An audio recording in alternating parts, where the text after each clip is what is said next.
Boris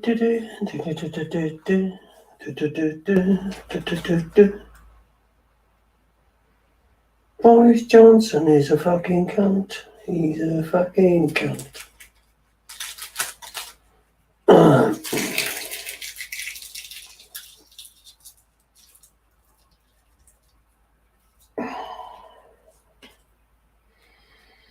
Fucking first. Nobody only thinks it's school sports day.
Oh, you caught me. I was just sending a text message to our guest tonight.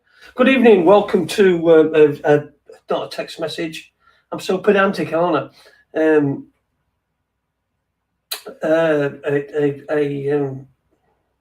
What's that thing Facebook do? A messenger message to our guest tonight. He's having a couple of problems getting on. We hopefully will get them sorted out. He has been in the studio once. If you're backstage now,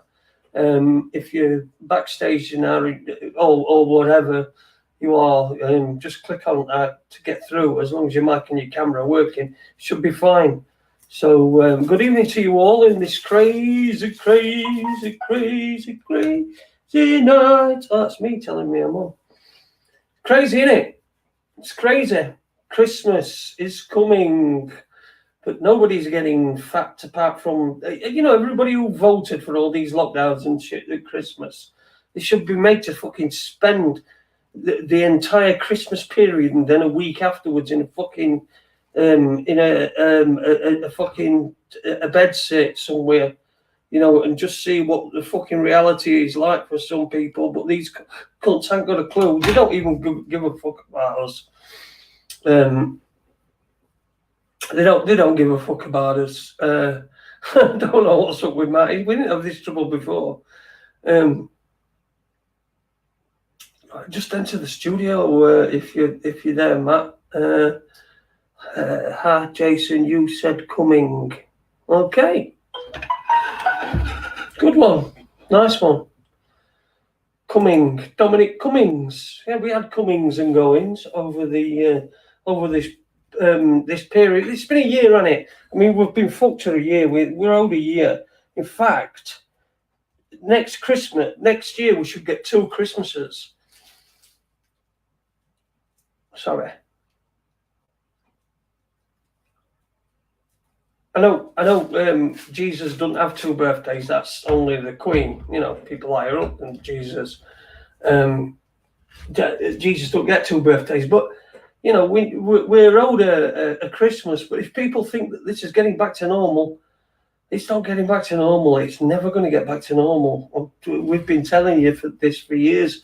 People like myself, Matt, just about everybody who's in the chat room will know. They don't care about us. They just don't give a shit. Not one little iota of a shit do they give. So if you're thinking things are going to get back to normal, they're not. In fact, I think didn't Boris say something today about by Easter people will have a whole new reality. I don't know. Is this going to be? Is this whole new reality being thrust upon us, or do we get any say in this whole new reality? Do we? Fuck. We don't get any say in any of that sort of thing. Yeah. We're just the peasants, the pleasants, what do they call us? The useless eaters. We're cattle. That's what we are, and we're just keeping them alive. You know, they only need enough for us to keep them alive, so that they can do all the, you know, all the Franken food, and they've got their own. You know, that's all. They only need 500 million of us, as it says on the Georgia Guidestones. But it is getting ridiculous. People are taking it, and people are really taking it. Everyone wanted to get out of London after the new lockdown. I mean, tier 4. I thought there were only 3 tiers. What do we do? Are we carrying on up the old tier ladder? Yes. So Matt, if you're listening, mate, just do what you did before. In the first screen you get to, it sorts out your mic and your camera, and it says it's working, and then it says enter the studio below. I think that's what happens. I can't remember because I've not been a guest before. Well, not very many times. So evening, everyone. What about the happy eaters? Oh well, if you're a happy eater, Bandit Buster, my old mate, then good luck to you. I've got no problem whatsoever. Anybody likes this new world? I just don't want it myself. I don't want to be told what I can and can't do, where I can and can't go, when I can and can't go, to where I can and can't go, where I can and can't eat, where I can and can't drink. I think in Scotland they're bringing out some real draconian measures. I think you have to be within 10 miles of your house. You have to be 10 miles home.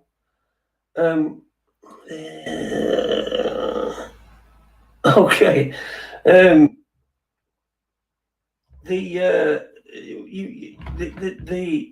lockdown's going to last for. I mean, I said last year. I thought it'd be about March this year. I'm revising that now. I think it's not going to stop. I think for it to stop, they have to admit that there wasn't really a problem. Anyway, Tears for Fears. Yeah, there you go. Everybody wants to rule the world. Everybody wants to rule the world. So anyway, let's say hello to some people in the chat room who've joined us tonight. Thanks for coming along. Patrick Nee is in there. Bandit Buster, Soul Bollocks, Sean Hamer. Good evening to you. He's gone to listen to that music first. Gren Siapara.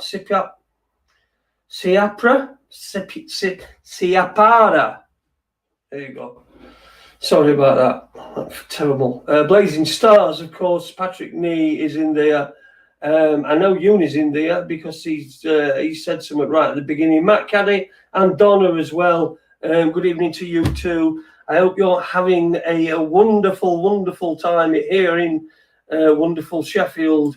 I mean, what is going to happen? Are people going to take any notice of this? Are they just going to do what they want? Super Leeds as well, who's describing himself there in the video. I mean, what are they going to do? Are they going to go and start dragging people out? So, what? We're close. Thank you, Gren. All right, Gren Siapara. That's what I'll say. Gren Siapara. I'll say it's a name. I'll say it's your name. I don't want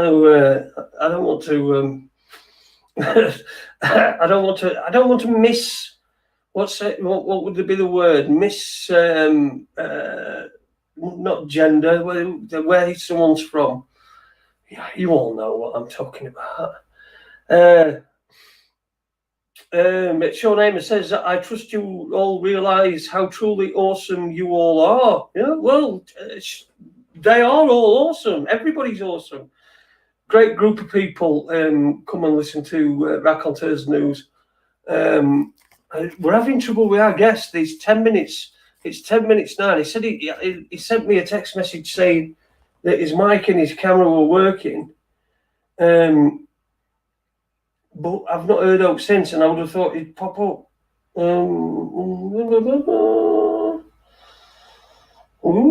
Raconteurs News is live. Pronounce chip. It's Italian. All right. Chip Siapara. Chip Siapara. Sorry. Blazing, you mean Coca-Cola, man. Blazing, don't fall asleep, mate. Santa's coming. Don't fall asleep. You know, I've been doing that. I've been having 20 hours a day sleep, and it's still not killed me. But I'm feeling a lot better today. In fact, I'll tell you what happened. Where I've told my wife and I've told nurse who came to do my INR earlier on. And I've had this like stomach ache for the last few days, for the last couple of weeks actually, and it's meant that I'm not really I've not been eating very much at all, and so oh god, and this morning we're bad as well, and let's just say that I had an accident, not a nasty one. I were able to restrict the flow to just between the cheeks, you know, once they were, clenched. I were okay, go upstairs, finish that poo, and then suddenly, just as I'd finished, this is no problem, no word of a lie, but the light came in through the sunlight came in through the window. It just blared into the window, and I could hear birds twittering. Tweet, tweet, tweet, tweet, tweet. And I thought, there you go. And I felt much better instantaneously. So I think that whatever I excreted was the last of the crap that were making me feel bad. So hopefully that's over and done with. Still waiting for Matt. Let me just send him a message.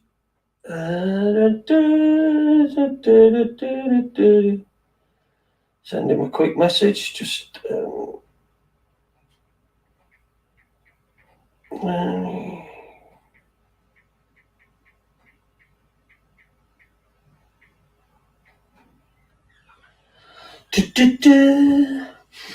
Yes, so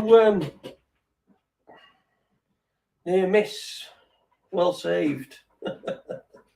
Too much info, Jason. Yeah, it probably is. It does sound like irritable bowel syndrome, but I've got no history of that, and no doctor has ever asked me about it. So I don't know if it is that.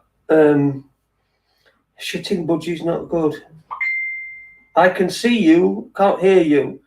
Right. Okay. I can't even see you. Can't even see you anywhere.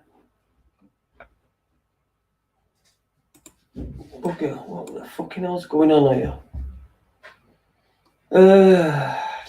Hi, Jason. Maybe you got. Oh yeah. Yeah, I'll do something like that, Donna. I'll do something like that. I will let you know. You can hear, if you can hear me. I mean, if you can hear me, there should be a thing that says "come in" like you did last time. Can you? I wonder if Max Egan shit himself when he's seen the light. Maybe not. I don't know. You have to ask him that. As you know, I'm a little bit more candid than most people, and I will tell you things that perhaps you know other people won't tell you. But I think it's just me. It's what happened, and that's that. Irritable bastard syndrome. I'm having trouble here. Ah, dear me. You might have to log out and log back in again, Matt. I do not know, my old pal. Weird.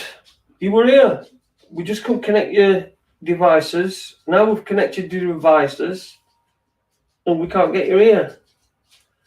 It's very strange, that. It's very strange. We're getting Matt on. If you've not seen Matt's blog, you should check it out, the Beatles stuff that he does. Hey, here we go. Here we go. We've got him, I think. Add to stream. So that should mean that you're working. Evening, Matt. How are you doing, my old pal? Can you hear me? Can't hear you. Hello. Can you hear me? Yeah, wave if you can hear me, because I can't hear you. I've got you now. I can hear you now. Oh, I can't hear you, mate. Oh, really?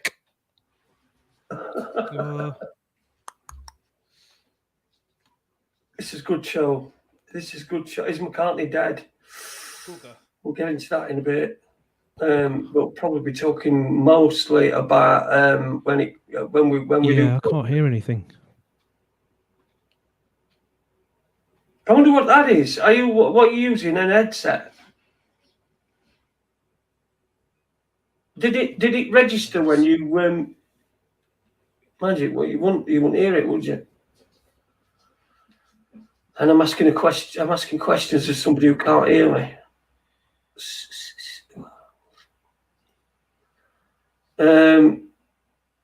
Any good? Still no? Were you using headphones? I can't hear anything. What about if you unplug your headset? What would that do?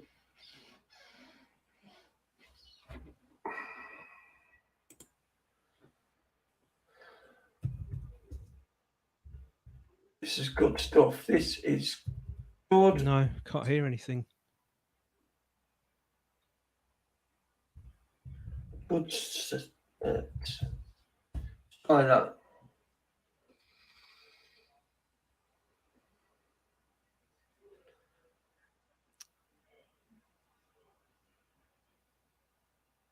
Can you hear me? Any chance? Right, I should try unplugging the headset again. Okay. Shall I unplug the mic as well? See if I can hear you. I can hear you. You're fine. Okay.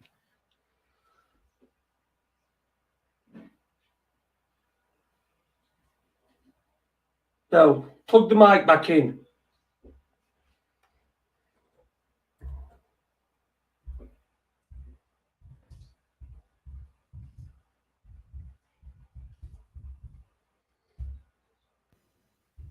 Yeah, I've plugged it back in. Right. Yeah.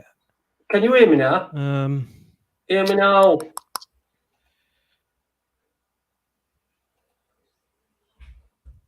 Oh dear. We should have done this about 1:45. This is me. Is that, and it would that be any good?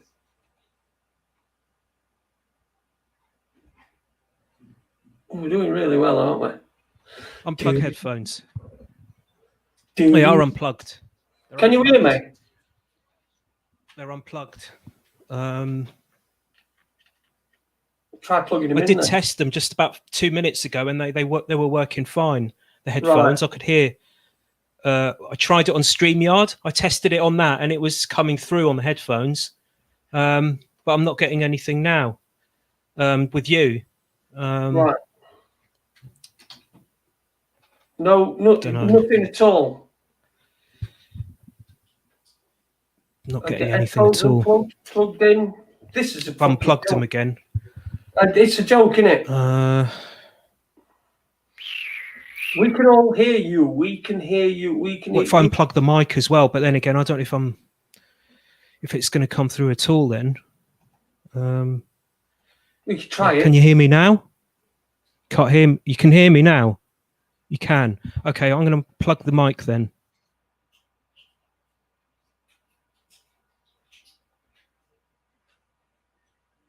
No. Damn.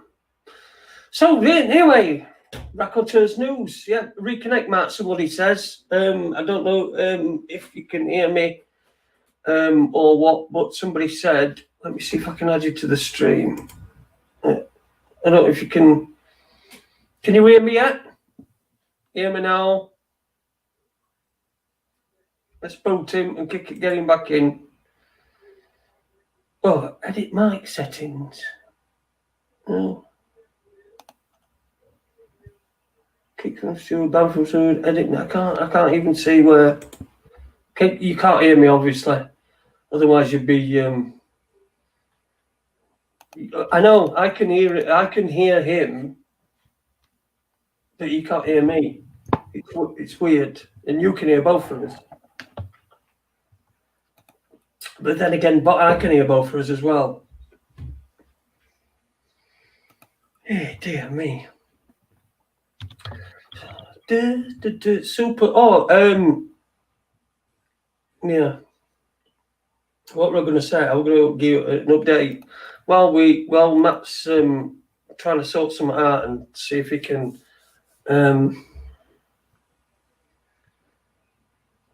Let me have a look at this here. Where is this? Guests, see view comments. Okay. No, can't work that out. But anyway, I spoke last week just Friday, I think, to his daughter, and apparently, hopefully, fingers crossed, he's going to be coming home this weekend, coming home this week at some point. But that means that the care plan's got to be put in place because he's going to be going home, which I've offered to go and sit with him, done my stint and everything. I think the fourth. What was I going to say? It's just for 48 hours that he needs to be looked after. So he must be making some great progress. I keep sending him messages. What I'll do is I'll put out I'll get WhatsApp. I'll deliberately put WhatsApp on my tablet, and I'll get you people to send me messages for him, and then I can forward him onto his WhatsApp. So I'll do it on my tablet so that nobody gets, nobody likes the personal number being all over everywhere, do they? Not unless you're some millennial on Facebook that's hoping to get laid. Yeah, I'm thinking about let's kick him from studio.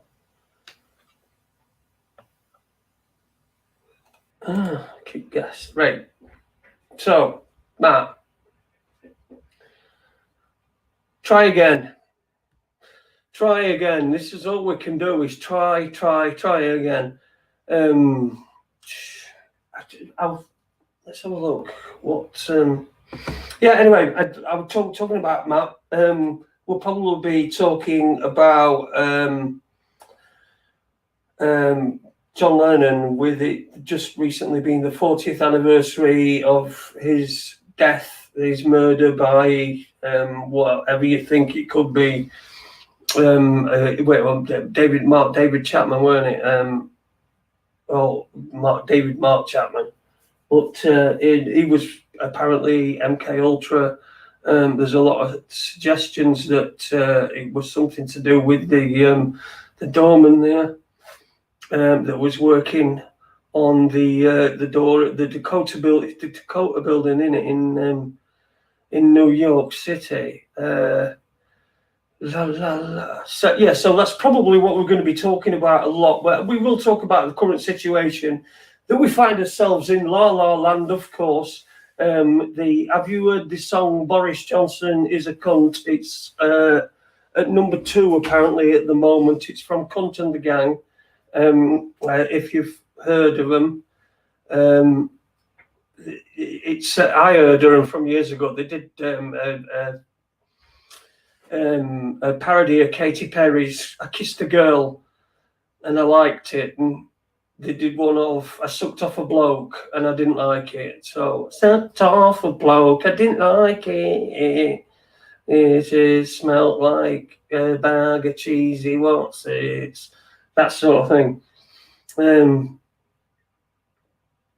The guy who shot John Lennon, did he have mental health? Well, he had some sort of mental health, whether it were good or bad, I don't know. I do believe that he was MK Ultra, though. I think there's been talk about him getting out, weren't they? Or is he brown bread? I don't know. I don't know whether they killed him. Can you play it? The Boris Johnson is a cunt thing. I don't want to get copyright strike. But let me see if you know, I could, but I can't. If you know what I mean. Not while we're trying to get Matt on. Do you have mental health? Can you play? Yeah, well, it's basically this. Here we go. Fucking hell.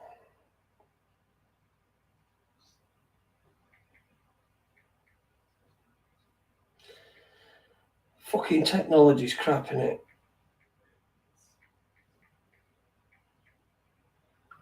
I don't know what you can do, Matt, apart from just keep trying.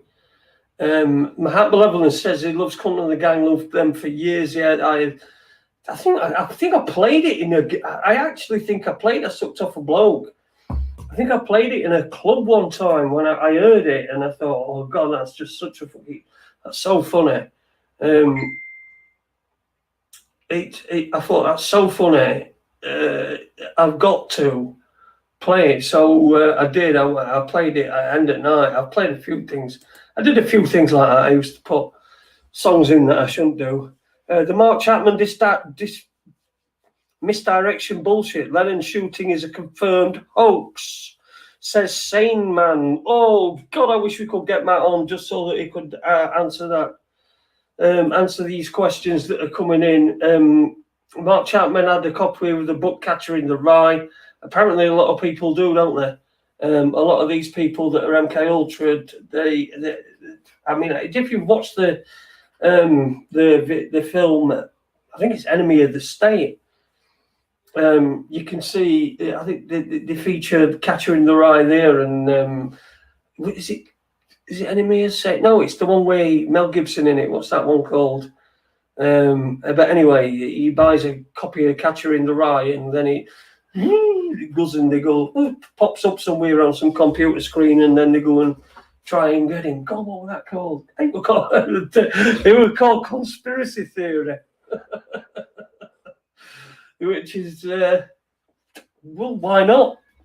Not that I do conspiracy theories, you understand. I don't do conspiracy theories. I do conspiracy facts. God, I really hope Mark's just. Matt, fucking Mark, it's Mark Chapman.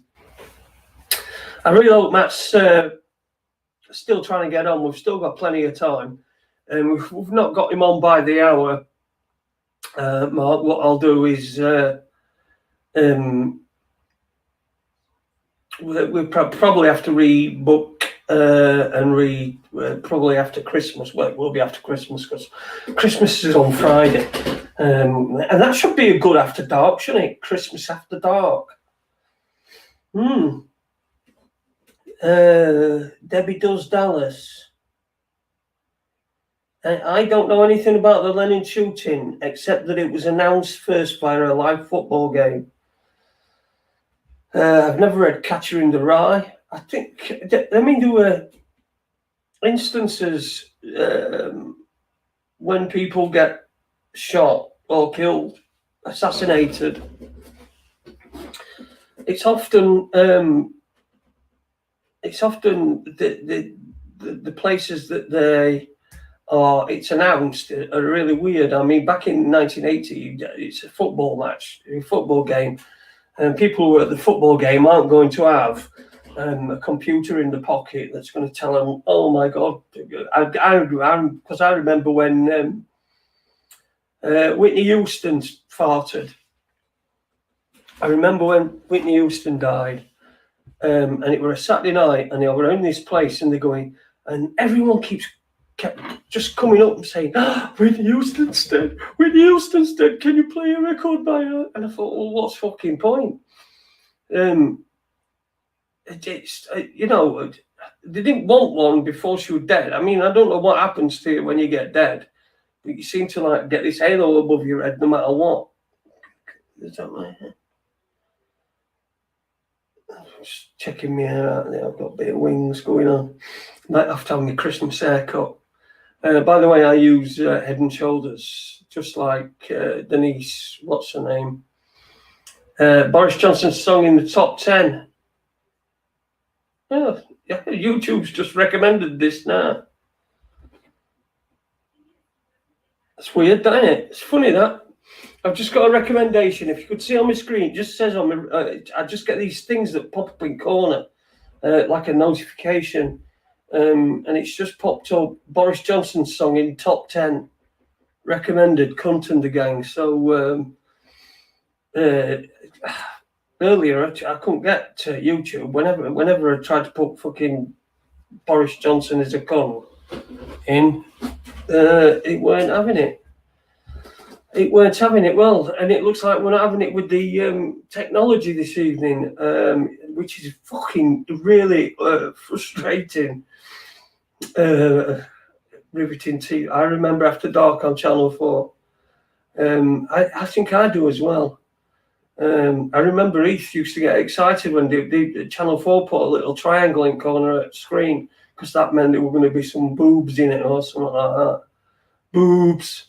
So I remember that those days, the After Dark. Riveting TV. Gotta say, a bit like this. This is riveting, isn't it? You put, you're.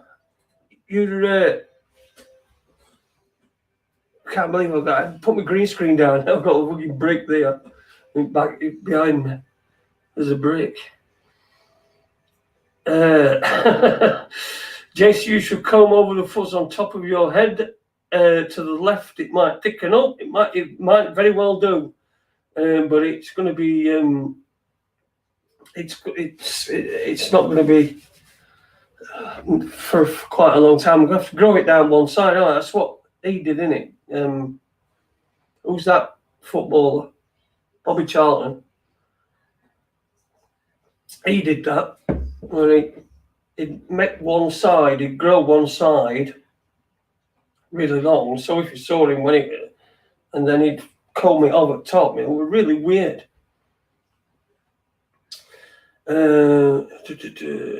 Getting Jordan Peterson videos. You know, it's weird, isn't it? It's what it's what I used to like Tommy the Boyd on talk radio in the early 90s. It's funny that I used to listen to that. Sean. But you know what? I really turned. I'd listen to it apart from I think the last hour on a Friday, and he used to say, "It's the wonderful hour," and people would ring it. It's ringing, and they'd go, "What's wonderful?" And they'd say, "Oh, it's wonderful that." I've started sprouting pubes. I'm only 32. And then next person would come on and what's wonderful, and they'd say, "Oh, well, what's wonderful is that my begonias in the back garden are doing okay this year, and have not become a victim of the frost." Oh, that is wonderful. That is wonderful. On to the next person. What's wonderful? Oh, my grandson, when I hold him. Yes, of course, that's fucking wonderful. You don't need to tell anybody. These people, they insist on telling people. I saw somebody posted on Twitter something about how their son had committed suicide the day before. But they went into a long thing about it and then they said, and then he took his own life yesterday. And I saw it had got like it got like, oh God, I forgot what I'm even fucking talking about. What were I talking about? I can't even remember what we're talking about. Right after the angry hour, Chase. Yes, that's right. I remember that. What were I just talking about? I was just talking about something. Did you hear me? Read it. What? Does that impair your hearing? I don't know. I was going to make a point about something. I really, really can't remember. Yeah, Tommy Boyd, the Wonderful Hour. I hated it, mate. I really hated it. But I do remember he used to do. I remember one particular. He'd wind people up on purpose, and he'd sort of do that. Oh right, yeah, the guy, the suicide guy. Right, I will. Yeah, I would talk. Yeah, right. So let's go back then. I'll go back to before I. Let's go back. And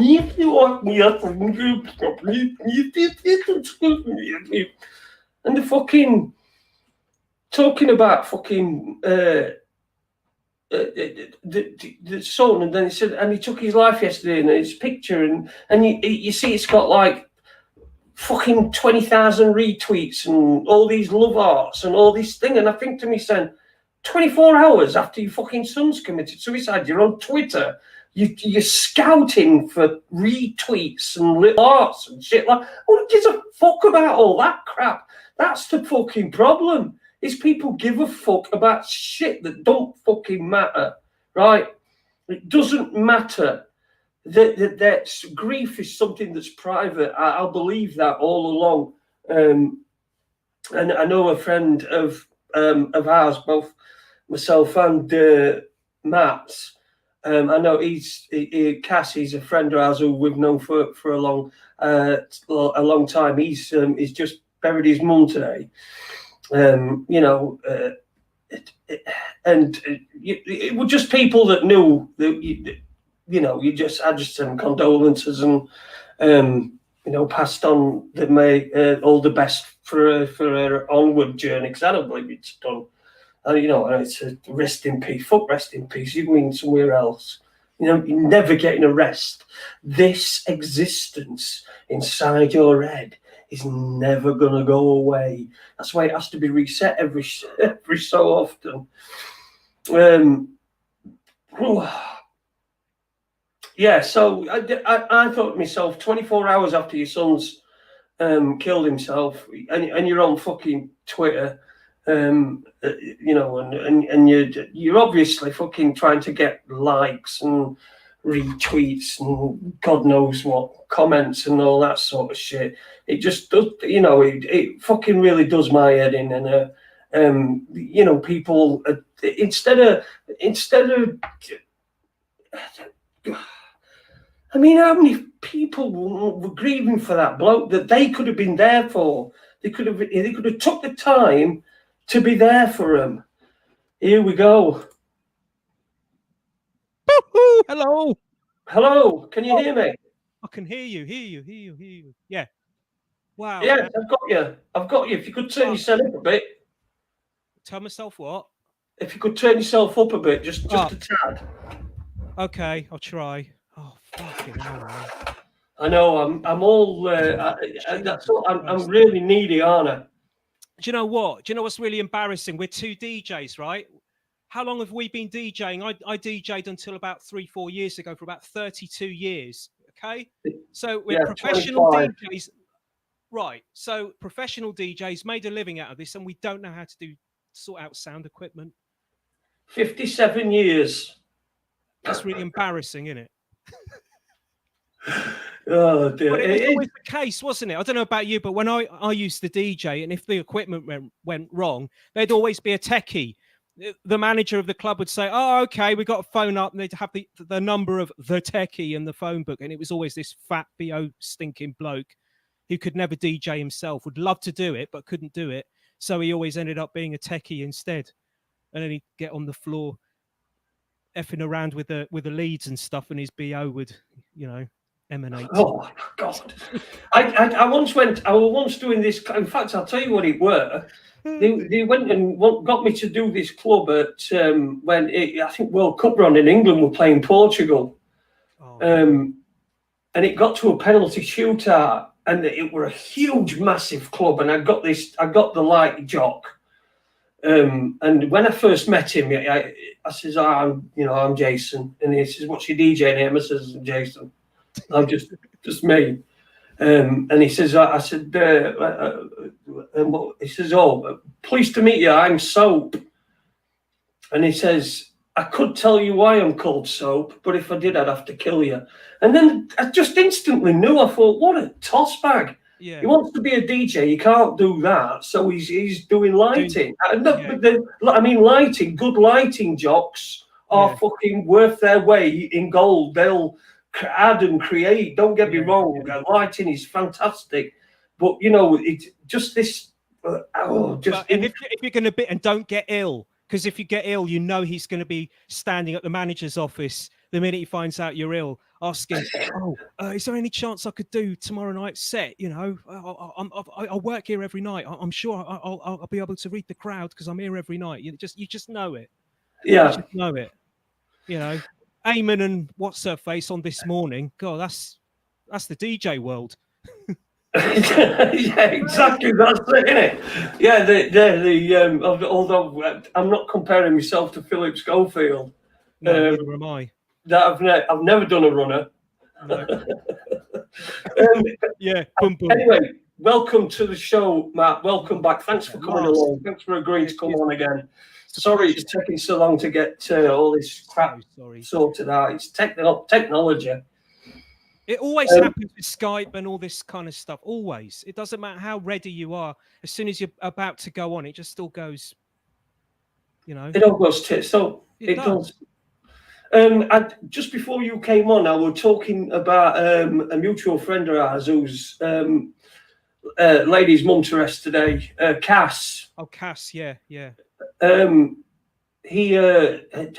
So anyway, I just wanted to give my condolences to him, but I wanted to just say when I put on the show, I think I put on Facebook last week that you were coming on, and Cass said, "My 3 heroes are you, as in you, me, and David Icke." And I thought, oh, what a trio! No way. Oh, honestly, man. Yeah, well, to be in, I feel a bit like I'm a bit of a cuckoo in there.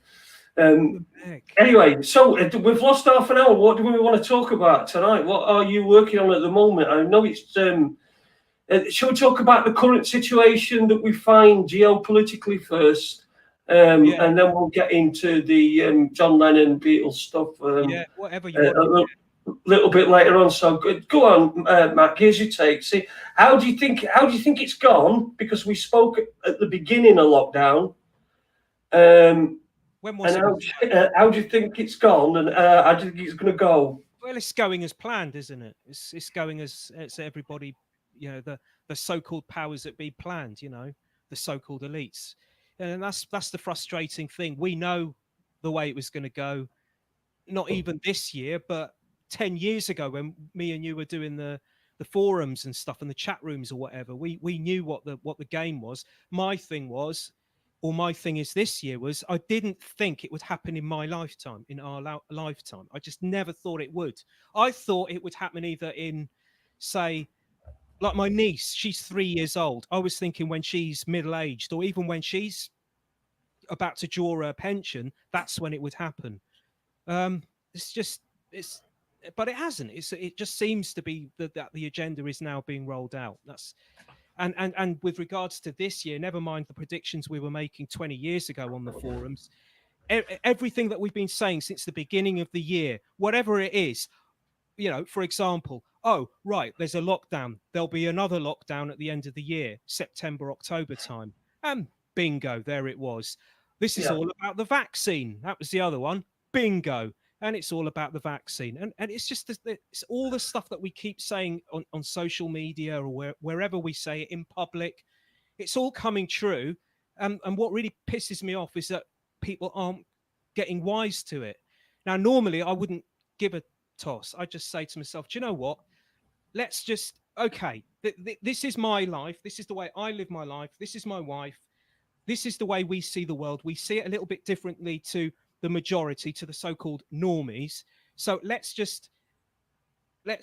organize our lives to go in an alternative way. So whether that means moving to the country and growing your own food or whatever it is, that's just one example. But the problem now is you can't even do that. You can't even, they're even taking that away from you, because the way it looks at the moment, if this vaccine and all the passports that go with it, the so-called COVID passports do get implemented, we're not going to be able to get a mortgage or go on a train or go abroad on holiday, or whether that's getting on a boat or getting on a plane or going via the Eurotunnel. It's did you hear about the COVID passports today? Yeah, I did. I think somebody had posted up. Sorry, just before we go any further, couple of people have just said, if you could move your mic a bit closer to your mouth, you're just a little bit quiet. That's all. Right, like a DJ, like that. Yeah, that's it. That's the way. That's like Mark Devlin. He does that now, doesn't he? Yeah. Hi there. Yeah. All the movements. Yeah. Yo. And all that. Yo. Yeah. Do you hate that when people come up to you in a club and do that? All right, mate. Like that. I'm a DJ. You're not fucking working, though, are you? I'm a DJ and I'm out on a Saturday night. Yeah. I've got it on my other screen, actually. I don't know if this is good. I don't know. It says, firms start. This is from the Mail Online. Firms start work on freedom passports. Documents would allow people who have tested negative for COVID-19 to enter pubs, schools, and workplaces. So, it's. I suppose what I'm trying to say is, in my own weird way, is the normies are taking us down with them. It's not like I say, if we wanted to go and lead an alternative life in whatever shape or form that is, the problem is that it's got to the point now where that doesn't look even like that's likely to happen.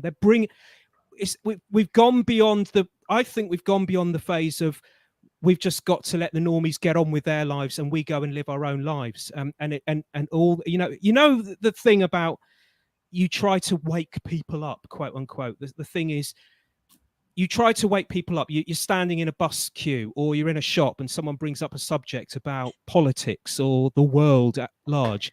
And you say to them, hey, did you hear about 9/11? It was an inside job and all this kind of thing. And I've in more recent years, in the last sort of 5 or so years, I've kind of strayed away from doing that, jumping in and coming out with that stuff, because I find that when you do that, they walk away from you like you've got the plague or something. So I came to the conclusion that it wasn't worth it. They're not listening to you. There's that cognitive dissonance that sets in as well. Even when they you can see it in their faces that they kind of believe and kind of think to themselves that you've got a point. They're thinking to themselves, do you know what? He's actually making sense. Even then, they're kind of moving away from you. So I got to the point where I thought, you know what? I'm wasting my time. All these people I've spoken to in the last few years, they're not listening. They just I see them after I've spoken to them, and they're carrying on with their brainwashed lives. They just carry on. They haven't picked up a word of what I said. There is no seed has been planted. Even now I see them and they're still the same. So I just thought to myself, do you know what?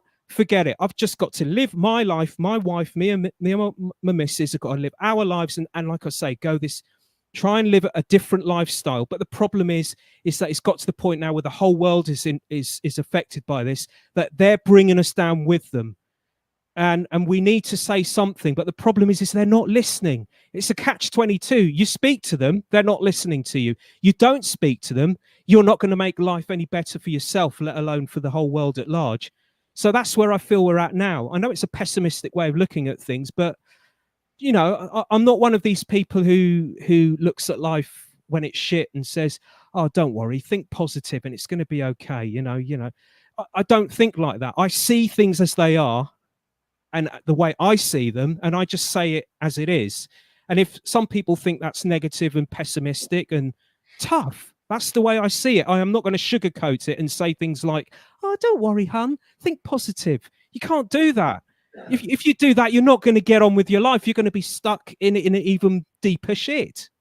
Like they are, like that. I mean, you imagine the amount of stuff we've been through emotionally, mentally, throughout. We've been able to do it over a number of years, so it's a lot easier to control.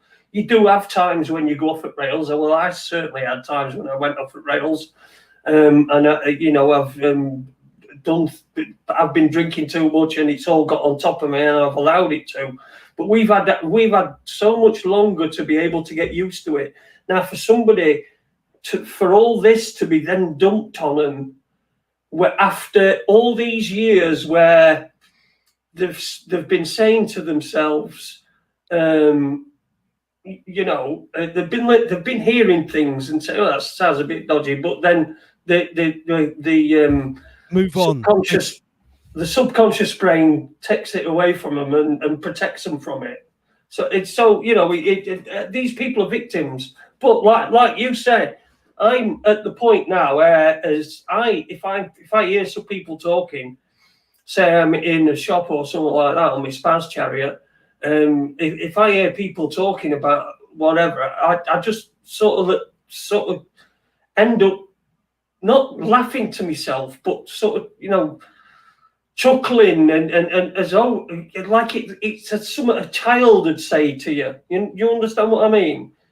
Like it's like listening to two children talking, and they say, "Oh, what's going on? Well, Maurice is doing this, and John doing this, and then now we've gone into tier 6. I thought you only went up to 3. No, we've got 6. I know. It's like they're talking about, "Oh, did you see EastEnders last night?" It's that kind of. That's the way when I hear them talk like that. To me, that's what it sounds like. It sounds like play acting. It sounds like the world is a stage. Well, it is. That's what it sounds like to me. It doesn't sound to me like they've watched the news and they've studied it and they've done some background research and they've come up with their own conclusions. They're just rabbiting and parroting everything that's come off the news as though they were watching EastEnders and parroting the storyline for that night's episode. That's what it sounds like to me. It's just, it's like a couple of kids talking. Grow up, The Haribo adverts, they're quite, I don't know if you've seen them. No, I haven't. It's got grown-ups with kids' voices. The Haribo ones. Yeah. I've seen those. Yeah.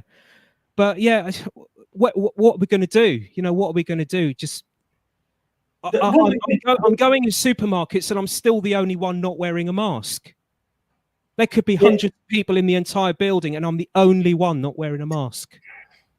We haven't moved on at all.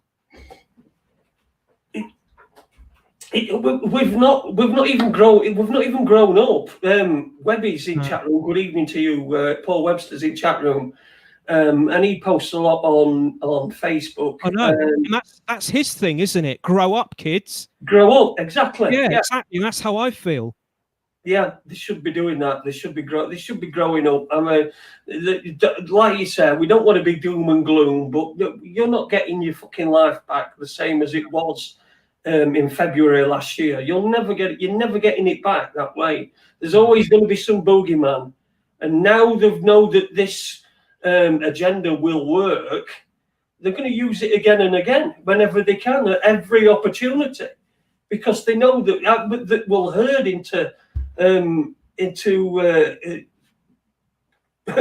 cages to go to a pop concert. Did you see that one? Yeah, I remember that was in the summer, wasn't it? They were doing the festivals with the podiums, 2 people per each podium or whatever it was. Yeah. I think it was 4 then. I think we were allowed 4 people. You had 3 people. We weren't, but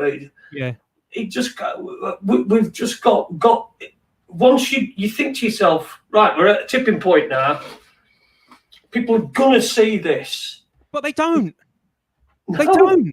They just don't. And that's why I'm in despair and why I am negative. In the summertime, do you remember when they started reopening all the cafes and the shops and everything again? all right, under certain restrictions, but they started to allow cafes and shops and pubs to open again, restaurants. There's a shop next to my wife's shop. She's got a clothes shop, and next door there's a guy who's got like a tea, serves tea and cakes, and he does breakfasts and all that kind of thing. And he reopened again, and we know him quite well, obviously, because they're neighbours. And we went in there to have a cup of tea and a bacon sarnie, and just chatting around and stuff. And I said, and we both said to him, but yeah, watch out for the next lockdown. Don't get, And he said to me, "Oh, don't be so negative. Don't be so negative. Why would they do a second lockdown?" I just thought, well, it's because it's your fault because you won't wear a mask. Yeah. I got screamed at in it.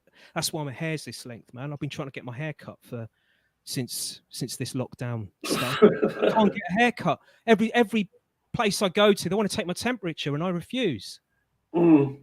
There's one place I've been going to for the last 10 or so years. That's where I used to get my hair cut until recently, and the reason for that being, the reason I don't go there anymore, and why I say used to, is because I booked an appointment. I think it was July. So I turned up to this place, and I had quite a bit of a feeling that they were going to be a bit funny, because the owner there's a bit of a tit. So is the owner and his wife, and he likes to show off. He likes to show the community that he's the local business leader, and he's the head of the Chamber of Commerce. He's one of these. I do everything by the book, and he's always got his picture in the local paper, and he takes care of the switching on of the Christmas lights in the town, and he's like one of these kind of blokes. So I thought I was going to get a little bit of the the agenda pushing when I went there, but I thought I'd give it a go. So I walk in, and I've got that card thing, the exemption card. So I showed the exemption card. It says I can't wear a mask. I can't wear a mask because my brain says I can't. So I showed her that, and then she gave me this bag, and I looked inside the plastic bag, and it was like a. I didn't reach in to pick it out, but it looked like a towel. And I think what they wanted me to do with the towel was to put it on the seat when I sit down, so that I didn't spread COVID onto the seat. Right? They do say you can spread it through farts, though. Yeah, I know. It's just ridiculous. There was another one today, another story. I can't remember what it was. Oh yeah, COVID has gone to Antarctica. That's today's one. Oh right. Okay. Yeah. Okay. So I got through that bit, and then she got the temperature thing out. That blue light thing they put on your forehead, and I said no, I don't want my temperature taken. And the girl behind the counter, sweet girl, she just said, I've known her for years. She used to come to the clubs where I used to work. And she said, okay. Well, I'm going to have to ask you to go and sit over there while I go and speak to the manager. So I said, okay. They didn't want me to sit in the waiting room. They wanted me to go and sit right at the end of the building in this corner on my own. So by the time I got there and I sat down, I looked ahead of me and around me, and there was no bugger there. All the customers were at the other end of the building, so they'd actually shunted me right to the end of the building in the dark, as though I was some kind of leper, just left me standing there. And then the owner's wife came out, the manager, and she had like the face mask on and the shield thing, the gloves, the whole shebang. She came up to me. She came up to me, and I've known her for years. My wife has known her for years, but this didn't matter. It was like, oh my God, what attitude have you come in with, mate? It was like I wasn't a friend of many years anymore. I was this monster now. So she didn't treat me like someone she'd known for years. She treated me like a leper. She comes up to me, aggressive. I'm not being aggressive. I'm just sitting there. All I said to the girl at the front was, I don't want my temperature taken. That's how I said it, as I'm saying it to you now. I didn't go, oh, no way, I've got my rights, and point. So, in answer to Blazing Stars question that's come up on the screen, no, it ain't worth the hassle, which is why I'm not going in there again. So I sat there, and she comes out all aggressive, and she says, why won't you take the temperature thing? I says, because it's against my personal views. The testing is flawed. The whole system of the testing is flawed. Even the World Health Organization has said that. She said, well, I'm sorry, we can't do anything for you. You're going to have to leave. I said, okay, fine. And I got up and I started walking out. As I'm walking out to the door, calm as anything, she's behind me shouting and following me. She doesn't just let me leave. She follows me, walks all the way to the door with me, pointing. I I can see a finger in the sort of side of my eyes pointing at me saying, you cannot come in here with your own personal views. You are putting everybody's life at risk. You are killing people by coming in here. I said, oh, piss off. And I just walked out the door, and that was it, and never went back. So, in answer to Blazing Stars' question, no, I ain't going back there. Can you see the comments? Yeah, I can see the comments. Yeah, I saw that one. Yeah. But can you see, there should be a thing up top right that says, because comments coming in all the time. Oh, yeah, there's a button up there. Okay. Yeah, that says comments, and you'll be able to see what everybody's saying. Because we had a few questions earlier on about, before you got here, about not JFK, John Lennon. Okay. It is crazy. I don't want to dwell on it too much, because we can only say so much. We know what's going on. I'm sure the people deep down inside know that this is not right. It's not, and it's not, certainly not worth it. Certainly not worth destroying the world's economy. I said that to the BBC. I got stopped in the street. I was walking in the street. I'll just tell you this because it just shows what the BBC are. Well, we know what the BBC are anyway. And I was with my missus, and we were walking across the market, and this bloke came up to us with a microphone and headphones. He says, hi there, hello there. I'm from the BBC. I'm from BBC Radio Norfolk. I was just wondering if you'd like to talk to us about the pandemic and the recent decisions by Boris Johnson to bring back the lockdown. What do you think? I said, do you really want to know my opinion? He says, of course I do.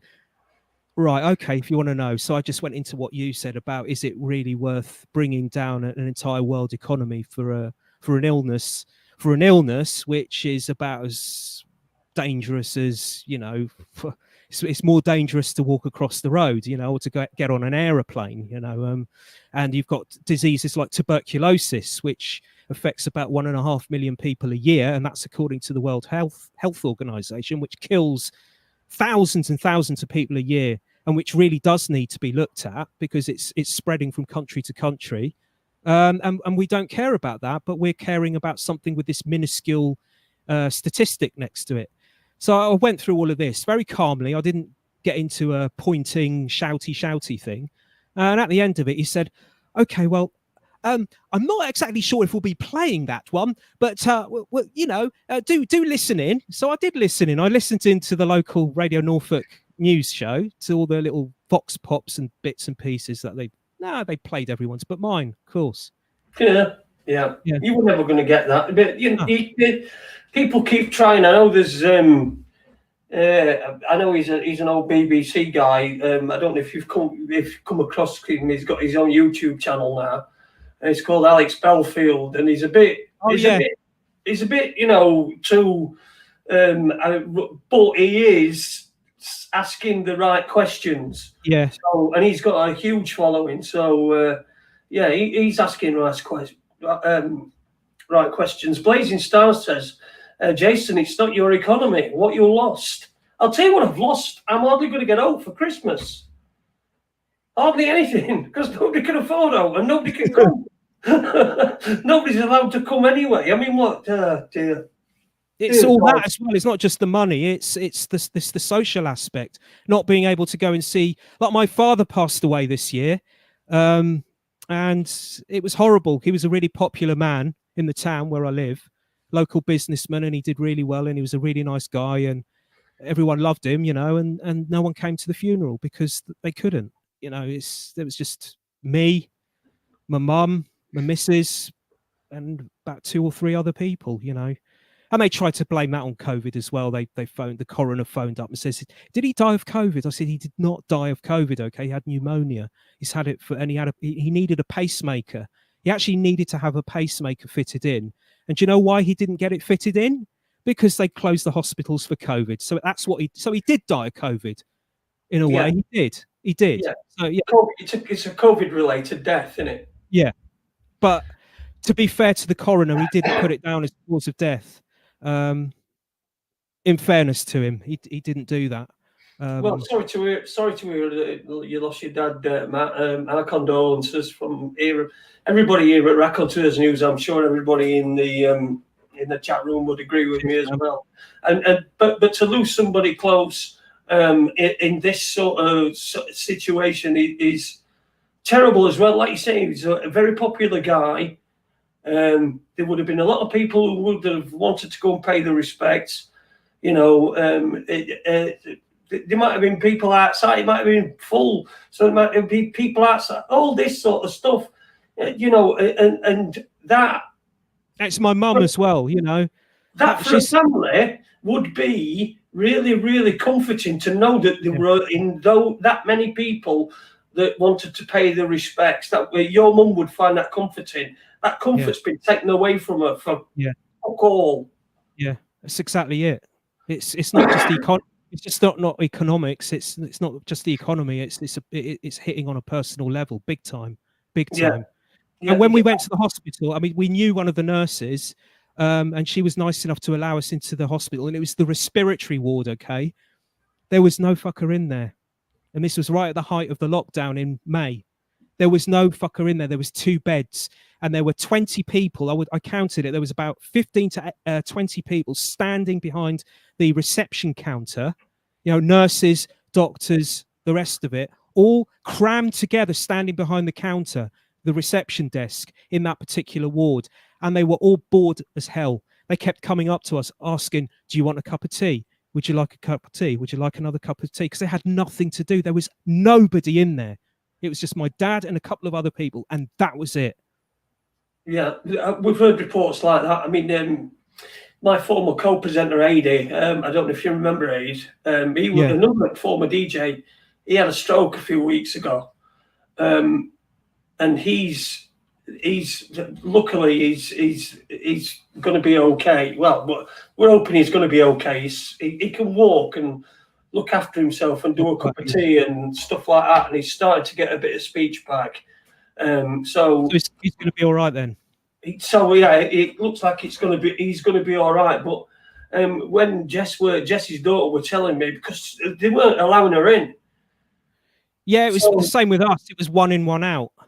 They weren't allowing her in, so she just walked past them and went in.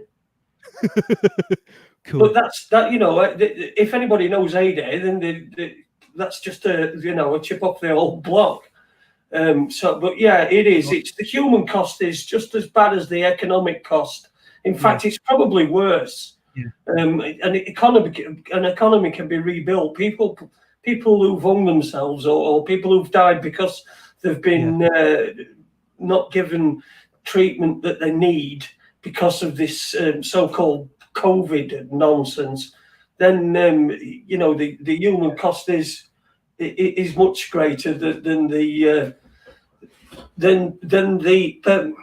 financial cost. Mind control. It's another form of mind control, you know. Yeah, it is. And you know what the first what was I noticed a couple of songs when first it came out. They had what's that song? It were a McDonald's advert, and on the McDonald's advert, the song was, oh God, I can't remember. It were an old 90s tune, but it were taking piss. It was like it were taking piss. Like a lot of the adverts on TV at the moment, if you notice, they're not going all blary. You know, it's Christmas and the snowman brings and all this shit. They're not doing that on the adverts. The adverts are quite toned down. And one of the good things is I've not had my newsfeed has not been full of people going, "Oh, have you seen the new? Have you seen the John Lewis Christmas advert? Oh, it's so good! It's good! It's got dogs jumping on trampolines, and it's doing it." That's it. Rhythm of the Night, Corona. That's. Oh my God, you're joking! That was no way. That was the song. They're taking the piss out of us. Yeah, they're loving it. And like I said, as the point I was making was, the Christmas music. You recognise it as Christmas music, and it's quite subtle. And then you realize, once you realise where it's from Home Alone. Oh God!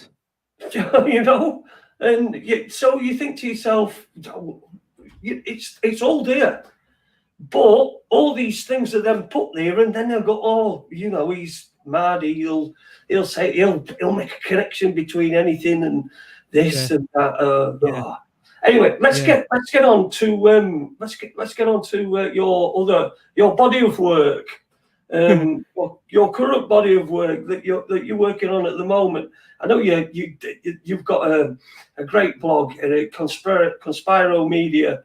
.wordpress is it? I will put a link in the description afterwards, where people can go. But the blog, I mean, you wrote on the forum, which is now the Raconteurs news forum, by the way. Anybody can use. In fact, after Christmas, I think I'm going to just have raconteursnews.com that goes to that forum, and then just do shows from here and get rid of Facebook and all that. It's doing me boxing. It's time thief. That's what it is. But it's just been the 50th anniversary of the death of John Lennon. 40th. 40th. Sorry. 40, yeah. 1980. Yeah. I did 2 massive podcasts about that. There's a podcast I do which I share on my other site, the Occult Beatles. That's the Occult Beatles. wordpress.com plug there's a set of podcasts I do. I try to do them as regularly as I can, and they're called Magical Mystery Talk, and it's me and Mark Devlin and also Desiree Hall, who's another Beatles blogger. She's got the Number 9 blog, so go take a look at that. That's on WordPress as well. And the idea around that podcast basically is to present, because there's a lot of Beatles blogs out there now, Beatles podcasts, I should say. There's loads, dozens and dozens of them, but there's not one which deals with the alternative way of looking at the Beatles story. So you haven't got quote unquote conspiratorial occult Beatles podcasts. So it's more like fanboy stuff. It's fanboy stuff, but looking at topical stuff that's going on at the minute in the Beatles world, looking at it from a fanboy point of view, but not from a mainstream point of view, looking at it from an occult conspiratorial angle. So that's what we do. We try and do 2 or 3 of those a year. We've done 4. I wasn't calling you a fanboy. I was saying definitely. I know you are. Yeah, you can see from the pictures behind me. I know that you are, but I wasn't referring to you as the fanboy. You are. What you were saying is there's a lot of Beatles blogs out there, and I was saying but they were non-conspiratorial, and I said like fanboy ones. That's all. Really fan. Yeah, I know what you mean. Like talking about album covers and did you notice that this catalog number for this record is different to the catalog number for that record? It's all that kind of stuff. So, but there's nothing that we do, that me and Mark and Desiree do. So we really went into the Lennon assassination on the last episode we did, which came out in December 8th. The first episode came out because there was 2. There was never meant to be 2 episodes. We did 1 2-hour episode looking back at the assassination. But the thing is, it's such a huge story that it does need a part 2, because when we got to the end of part 1 and we'd done 2 hours, Desiree and I said to ourselves, there's so much we still haven't mentioned. We haven't even mentioned that Mark David Chapman, the so-called assassin, could have been mind controlled. We haven't even mentioned that. There's just so much to mention. The fact that there's just so much, so it became a two-parter.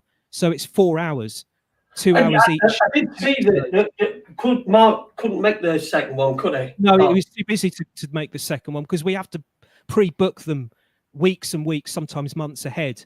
And then we discuss what we're going to talk about. We do try to have some kind of structure around it. And it was too last minute for Mark. But me and Desiree just thought we got to do it because it's the 40th anniversary. And this is a real opportunity to just look at everything that's been reported on in the last 40 years and to collate it all together and make that edition of Magical Mystery Talk, the 2-part, and make it a comprehensive compilation, if you like a greatest hits of all the things that have been collected over the decades. because so much has, there's still stuff coming out. There's still new information coming out about the assassination that we didn't know of even 10 years ago, even 20 years ago. Just so much stuff. So much stuff.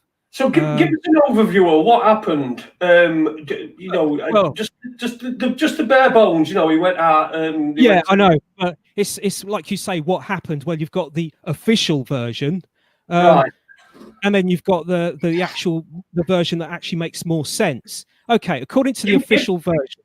Yeah, go on. Let's have both. Okay, well, I have to give you the official. Shall I start from on the night and sort of? Yeah. Okay, I'll just give you a rundown of what was said to have happened when he got shot, when John Lennon got shot. Right. So the limo pulls up outside the Dakota building, the apartment where he lives or lived. He walks out. Yoko walks out. They walk across the pavement, the sidewalk, to go into the building, towards the courtyard, and towards where the doorman is, the security guards stroke doorman, and the way that Mark David Chapman has described it in the few interviews he's given, he said, and this is the official version of events as well, and this is according to the coroner's report as well, the official cause of death, if you want the death certificate, because the full autopsy has never been released. That's another.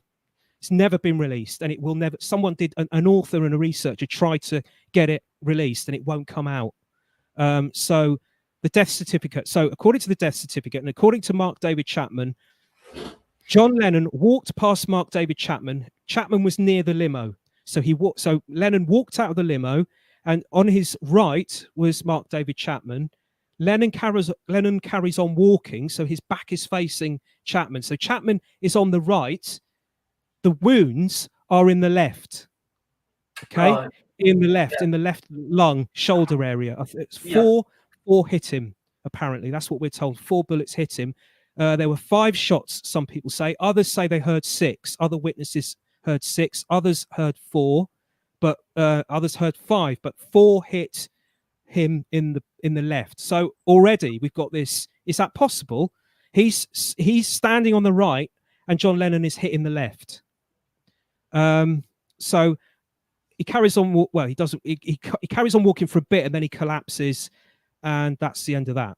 He is taken to the Roosevelt Hospital. The ambulance. They don't wait for the ambulance. Some police have turned up. They put him in the squad car and drive him straight to the emergency room, and he's pronounced dead there about 15 minutes later. That's quite unusual, isn't it? Though, for him to put him in a squad car, was that just? Yeah. Because he was so close. Well, one of the police officers said, or maybe more than one of them said it, I don't know, but certainly one of them said that, I think his name was Steve Spiro, actually, Conspiro. But yeah, Steve Spiro, I think his name was. I think that was the officer that said this. He said that they couldn't wait for the ambulance, that the wounds were so bad, that he was losing so much blood, that they just thought to themselves, let's just get him in the back of the squad car and just go to the Roosevelt Hospital and take him to the accident emergency straight away. But that is odd, isn't it? That is odd. I mean, surely, I don't know. I'm no expert on we are talking about a different time, though, aren't we? Again, we're talking about 1980, so we're talking 40 years ago. I mean, everything that's in place now, you won't be able to move him. Nobody move him. Nobody touch him or anything like that. But it does seem strange to me to chuck him in squad car. What they could do with him back at squad car, that that waiting a couple of minutes for an ambulance would have. Paramedics would have got out, and so that's the official line. But that's the thing. Already with the official line, you've got this thing about Mark David Chapman is on the right, John Lennon, and shoots him, and the bullets hit in his left. All of them in close range as well. All of them in close range. It was like a target practice by it's like a professional doing target practice, All the bullets were really close. Now, there's another version of events, and this is where it gets muddled up, okay? Because this is, again, according to the official mainstream media. There is an account that Mark David Chapman has never said this, but this is in the mainstream. This is the mainstream media saying this, and they've been saying this for years, that what happened was, once John Lennon had walked past Mark David Chapman, Chapman said to John Lennon, "Mr. Lennon," and John Lennon turned round and then he shot him. Right. Right. So if that's true, then they wouldn't have hit his back, would they? No, they wouldn't. And for him to not say that, I mean, where did that come from? Because exactly, where did that people come from? would have heard that about one's in prison and one's dead. Yeah. And here's the other thing. I managed to find a statement from Dr. Halloran. Dr. Halloran was the doctor that was there on the night it happened, and he was the main doctor. There were lots of doctors and nurses there, but he was in charge of the A&E that night. And it was Dr. Halloran that was trying to resuscitate Lennon for 15 minutes. And the story is that he actually had his heart in his hand, and he was massaging the heart, trying to get him to, and they were doing blood transfusions, all the rest of it. Now, he has said, and he said this in 2011, if I'm not mistaken, and he's the only person, well, actually, there's two people who said it. A police officer said it as well. He said that the bullet wounds went in through the chest. Right. Now, here's the thing. Nobody knew that Dr. Halloran was the doctor that tried to save John Lennon's life until 2011. Before 2011, and from 1980 to 2011, everybody thought the doctor that had tried to resuscitate Lennon, including the massaging of the heart, was a doctor by the name of Dr. Stephen Lynn. And you will find him. He's the guy that whenever there's a news story or a documentary or a retrospective about Lennon, and they show the guy coming out of the hospital to announce John Lennon's death, this doctor coming out of the hospital and speaking to the world's press, that's the guy, Dr. Stephen Lynn. And for something like 30 odd years, Dr. Stephen Lynn has been telling people that he was the man that saved John Lennon. So basically, he got all the attention. So it's just a weird thing. Don't you think it's weird that it was Dr. Halloran who actually was the man who was the one that did all this stuff, that did the resuscitation? Why didn't anyone come? And all the nurses that were there that day when it happened have since said, yes, Dr. Halloran is right. It wasn't Dr. Stephen Lynn. We were there. We saw this happen. It was Dr. Halloran. So why didn't the nurses come out before 2011 and say this? Do you see what I mean? It's the weirdest thing ever. One of the most famous people in the world has died, and we've had a doctor telling us for 30 years that he was the man that tried to save his life. But in actual fact, it was somebody else who didn't open his mouth until 2011. And this guy who opened his mouth in 2011, and here's the reason I think this is the case. I might be wrong, but this is just me. This is just the theory I've got. I think the reason that they didn't publicize Dr. Halloran is because he's the only person to have said that the shots came through the chest. Okay. Now, the other possibility is that you're right. Maybe John Lennon didn't turn around. Maybe Mark David Chapman is telling the truth. Maybe he did aim for his back. Then that means that if the shots did come through the chest, as Dr. Halloran, the doctor who was there, has stated, that means there must have been somebody else shooting. And it wasn't Mark David Chapman. It was somebody else, or some two other people. And maybe what the scenario is that Mark David Chapman was mind controlled into thinking that he was shooting. Maybe the gun wasn't even loaded.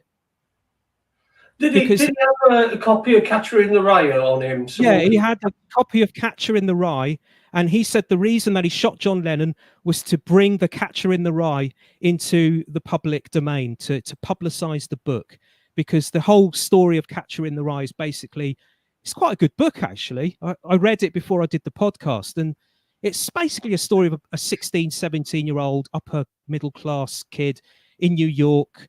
He goes to a public school, and he's a bit of a moody kid. He thinks everything is phony. You know, everyone's a phony. You know, he'll go and see a movie, and he'll watch a film, and he'll watch the actor, and it will say in the book that the character, the protagonist, is Holden Caulfield. That's his name. That's the kid's name. He'll watch the film. He'll say, "Oh yeah, that was a great film," and it was a great actor, lead actor, but he was a bit phony. You know what I mean? He was good, but you could tell he was putting it on a bit because he knows he's a good actor. This is the way that the mindset of Holden Caulfield throughout the book. That's how he thinks of people. So sometime in 1980, Mark David Chapman gets a hold of this book in the library and he reads it. And at the same time he's reading it, he also gets a book about John Lennon. And it was called One Day in the Life or something like that. I might be wrong, but it was a book basically about John Lennon as he was in 1980, the life he was living in the late 70s, basically the life of a rich rock star who was retired at that time. He pulled out of the public eye in 75, and he was living the life of a rich ex-rock star.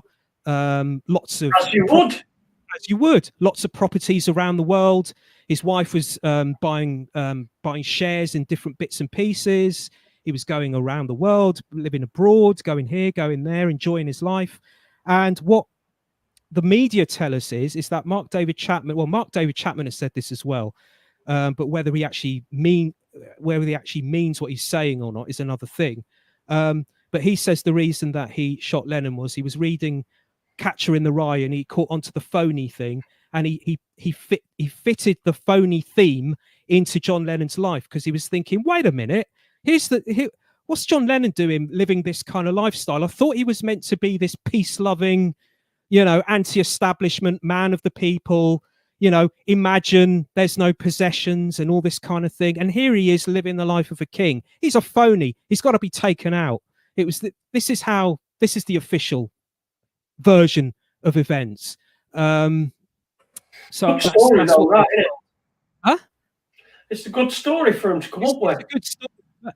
He's also said that when he shot Lennon, or when he thinks or thought he was shooting Lennon, let's just say, because he might have been mind controlled to think that he wasn't, or that he was, that actually there might have not been, like I say, there might have not been any bullets in the gun. He might have thought there were. He has said in a couple of interviews that he heard a voice in his head saying to him, do it, do it, do it, do it. And so as he says it, I heard this voice in my head and it kept saying to me, do it, do it, do it, do it. So I got the gun out of my pocket and I shot him. And then what does he do? Does he run away? No. He drops the gun on the floor. He gets Catcher in the Rye out of his pocket and starts reading it, waiting for the police to turn up. Now, as one of the police officers that was there at the time has said since, he says, I do not, and this is what he said to an author that was a guy by the name of Fenton Bresler, who wrote the book. What's it called? The Murder of John Lennon. It came out in 1989. Groundbreaking book if you want to get it, because it talks about MK Ultra and long before the days of the internet. It's a pioneering book, all about the assassination of Lennon. So he spoke to one of the police officers that was there, and that actually was handling the arrest of Chapman when he came into the cop station. And he says to the author, he says to him, in respect of you looking for a conspiracy, I would agree with you on that, because Chapman had 75% chance of getting away with that, of running away from the scene, and no one would have got him. There was virtually nobody there at that time of night. It was 11 o'clock at night, 11:15 at night, whatever it was. He could have run across the road to the subway. He could have gone across the other side to park and just got lost into the darkness over there, or he could have gone the other way into the street, into the city. He had 75 at that time in New York. Exactly. Gunshots were all over the place. But he stood there. He stood there and he read the book. He got the Catcher in the Rye out of his pocket and started to read it until the police turned up and they arrested him. Right? And all this crap about the reason that Mark David Chapman shot John Lennon was because he was seeking fame. Well, that's crap as well, isn't it, really? Because that's the other thing you get whenever you see news stories about Mark David Chapman and the Lennon thing. You'll always see the name Mark David Chapman attached with the tagline, lone crazed nut who sought fame. That's always what you get. The Beatles crazed nut who sought fame. Well, if he sought fame, as a number of people have said who've criticized the whole thing, why did he plead guilty? Why did he, if he wanted fame, surely the best thing to do is to plead not guilty, and then he's got the crime of the century, as some people have said it would have been. It would have been wall to wall. The coverage of that would have been 24-hour news, TV, newspaper coverage, the works. And he turned that down. He said guilty. So by saying guilty, that was it. He turned off the chance to, get a trial. You're right there. That would have been the trial of the century. I mean, it would have made the OJ trial look like simply that Rotherham magistrates have to get in on a war memorial or something like that. Yeah, exactly. On a war memorial. Yeah, exactly. That's true. And the other thing is, in 40 years, he's only done about 5 media interviews that I can count off the top of my head. I might have missed a little bit. He might have done 1 or 2 more, or 1 less, maybe. But from the top of my head, I can only think of 4 or 5 media interviews. 41 years. We're coming up to 41 years. The man who seeks fame from the death of John Lennon has only ever taken part in 4 media interviews. Yeah, 5 at the moment. We know in the American judicial system, they are more open to that than we don't get that in this country. Convicted criminals be giving interviews on TV, but it does happen in America. Yeah. So we can just throw away the wanting to be famous, because for a start, most people want to be famous because it comes with fortune. And that's not going to happen. And secondly, for all the reasons you've said, I mean, he would have had, if he wanted the intention, it'd have been a show trial. It'd have been, it'd have probably been assassinated himself. You know, they'd probably recreated Kennedy thing, the same sort of thing. If he'd have gone to trial, maybe that's what they said they'd do. Yeah. Where's the book deal? Where's the movie rights? Why isn't he doing the mini series? You know, he's had 40 years to do it, and he hasn't done it. Yeah. It doesn't wash, you know. It doesn't fit. It doesn't fit at all. Just doesn't. So what's the official narrative? What's the what do you think? What's your opinion of what may have happened that night? Well, pretty much, I've gone into a little bit there myself. You know, like this Dr. Halloran, when he says that, and he was the doctor that was there who didn't speak for 31 years or 30 years, and then all of a sudden he pops up and says, "Hey, wait a minute, I was the doctor that tried to resuscitate him."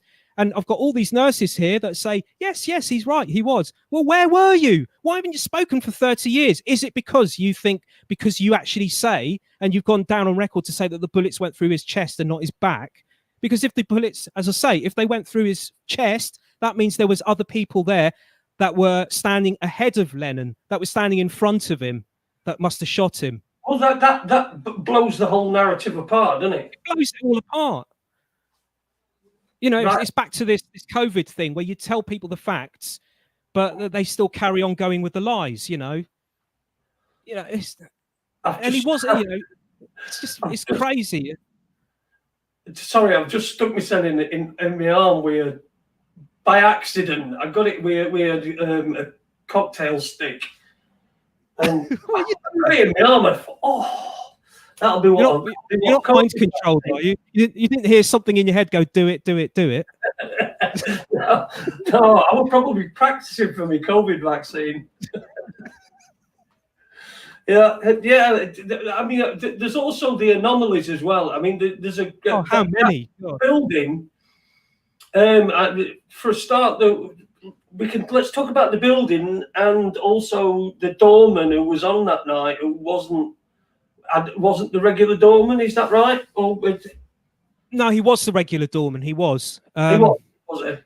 Yeah, Jose Padermo is his name, and that's a bit weird because we didn't hear about Jose Padermo. The first time, as far as I'm aware, from what I've looked into, you know, the bit of research that I've done, the first time that Jose Padermo's name, the doorman of the Dakota, was ever mentioned in the media was in 1987.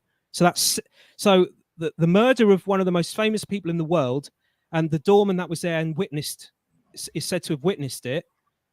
We only hear his name in 1987 for the first time in full, Jose Padermo, and that was in an article, People magazine, I think, in 1987. And the theory is, I'm not 100% on this theory actually, because I just wonder where I don't know where it's come from. When you get theories that and you don't know where they come from, and everyone starts to believe them as well, and they get thrown around really quickly across the internet in books, and that makes me suspicious, especially if you can't find out where it actually came from. If you do a bit of detective work and you can't root to the original source. So that's the Jose Padermo thing with me. You can't actually find out who started this. So the theory is that Jose Padermo is the one that would have been shooting from the front. Jose Padermo, if it's the Jose Padermo that people think it is, that the people within the alternative sphere think it is, then it's okay. We'll go with that. Is somebody who was an ex-Cuban, a Cuban exile who took part in the Bay of Pigs operation of it was 1960 or 61, whenever it was, the CIA-backed Bay of Pigs invasion. He was also part of Operation 40, which is part of all that as well, the CIA-backed operation to go into Cuba and to try and, cause civil unrest and other things to try and, de-seat Castro. So he's a Cuban. They say that this Jose Padermo is this person, that he was part of this, a Cuban exile who was working for the CIA to do all that. And they say that he is the man, the very same Jose Padermo is the guy that was standing outside the Dakota, who was a doorman working there, and he's the one that shot John Lennon. And Mark David Chapman actually didn't shoot him. He probably had blanks, and it was Jose Padermo that did it. And then, because the other part of that story is that what also happened that night, what we're told also happened that night, is when Mark David Chapman dropped the gun and got his book out, Jose Padermo is said to have run over to Mark David Chapman and said, "Do you know what you've just done? Get the hell out of here." Now, what some researchers have suggested that that was coded message. That was a coded form of language. When he says to him, "Do you know what you've just done?" What he's doing basically is checking the alter, the personality, the split personality in Mark David Chapman, to check to see whether he'd done that as part of his mind control, to see if he was still in the program, if you get what I mean, if he was still programmed. Yeah. So that's one of the reasons he said that. And the other reason why on earth would you tell the man to run away is because he wanted him to get out of there. It would rather he ran away than to get caught, because then at least if the police turn up, Jose Padermo can say, well, there was this mad guy here, crazed gunman, he shot Lennon and then he dropped the gun and he ran away. So that's the theory. And the other thing that apparently happened was he dropped the gun, and after saying to him, "Do you know what you've just done?" blah, blah, blah, he gets the handyman to come over and take the gun and put it in a lift shaft, I think it was, and take it down to the bottom floor. Now, isn't that tampering with evidence for a start? Why do you need to take it away? Why not just take the gun and hide it in the little, where the security guards of apartments outside, they have their little, like a little cubicle thing that they sit inside, like a little mini office. Why can't he just put it in there? Why does it have to go into a shaft and then taken down a little elevator thing down to the bottom floor of something? So that's a bit weird. Is it maybe they switched guns or something? I don't know what that's all about. But he's got the gun, and he's, rather than putting it in his office, he's shoved it into a dumbwaiter. Taking it downstairs to the bottom floor, somewhat like a multi-story car park, maybe, or some kind of underground car park. I mean, something like that. I mean, that's dead suspicious, isn't it? What, and why didn't they apprehend him? All right, he's standing there reading a book. Okay, Mark David Chapman's standing there reading a book, so they think, oh well, he's not going to run away. But then again, he might run away. So why doesn't Jose Padermo or the handyman, who is another possible suspect, why don't they apprehend him? Why don't they grab him and physically apprehend him? Why do they leave him standing there? He's obviously unarmed. They've taken the gun away. So why do they leave him standing there and wait for the police to turn up? And when the policeman turned up, one of the first policemen to turn up came on the scene with his gun, because he wasn't sure what was going on. So he had the gun in his hand, and he turned up, and he was checking the scene out. What he has said is his first impression was that the gunman was the handyman. And it was only when Jose Padermo said to the policeman, "It's that man over there," that the policeman then looked at Mark David Chapman. And the quote I think that that policeman has since said is, "That insulted my instincts, because my instincts was to look at the handyman." That was my first instinct, because when he looked at Mark David Chapman, his instinct, the policeman's instinct, was that can't be him. He looks too respectable. He doesn't look like your common criminal. From the policeman's experience and his own gut instinct, it just didn't fit, you know. So, but whether it is Jose Padermo ex-CIA is another question, because according to, I think his name is Frank Sturgis, who was one of the Watergate burglars, he said, I think in the late 70s, he's ex-CIA as well. Frank Sturgis was actually part of Operation 40 and the Bay of Pigs thing as well. So he would have been working with Jose Padermo, who also went under loads of different other aliases. This Jose guy, Joaquin Savan, I think is another one. Loads of them, loads. Now he has gone down on record as saying that Jose Padermo, the one that he knew that was at the Bay of Pigs, died of natural causes in 1974. So fast forward to 1980, either he's telling the truth and the Jose Padermo that we're looking at the Dakota isn't the Jose Padermo CIA Bay of Pigs, or Frank Sturgis was lying, which is possible, and it is. But, you know, and that's one of the reasons I'm a little bit apprehensive as to this Jose Padermo thing, because do you know Ed Opperman? I've heard of Ed Opperman, yeah. Yeah, I've done a couple of radio shows with him. He's a private eye, actually. He's a private investigator. He was one of the first few people to bust the Epstein thing. And he does a radio show, the Opperman Report.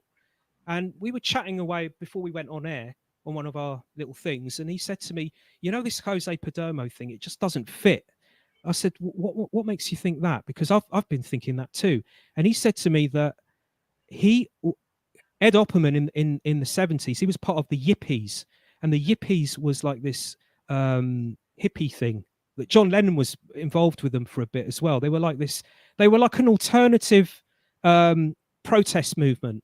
And the way that they went about protest wasn't walking around with banners saying end the Vietnam War. What they would do is they would protest using what they would call theater.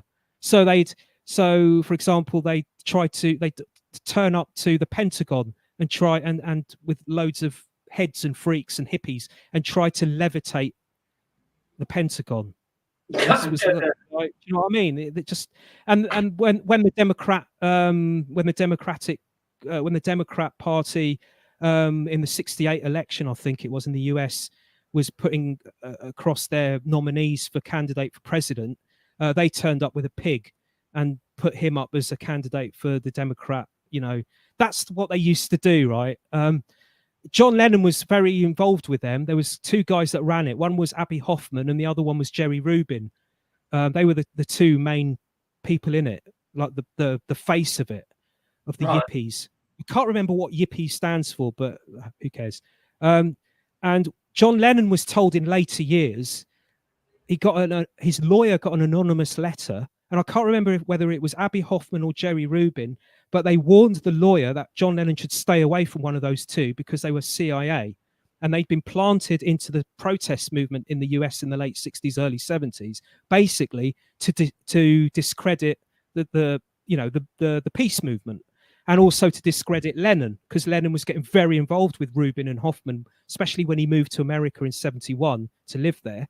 He got really involved with these two guys, and so he got this letter via his lawyer saying stay away from them because they're like shills, basically. They're gatekeepers, so stay away from them. They're dangerous. They're going to do you some harm. So this is where Ed Opperman got his information from. He became a part of the Yippies in the mid '70s, and I said to him, "What were the Yippies like back then? Was it all?" You know, I've heard rumors that they were CIA, that they were, you know, shills. Well, I've just looked up the term yippie meaning, and it is upper class hippie, youth brought up by wealthy parents but dresses up in hippie clothes and smokes a lot of weed. Well, that could be anyone. No, that does that actually does stand for something. Each letter in that actually stands for something, but I can't remember what it is. But yeah, Ed Opperman says that, yeah, from his experience, and he got out of it, he said it was really he got stressed by it. He said that there was definitely a lot of spooks involved with the Yippies, and he just had to get out of it. It was really dodgy, really, really dodgy. He was only about 17 when he joined them, and he was a bit naive.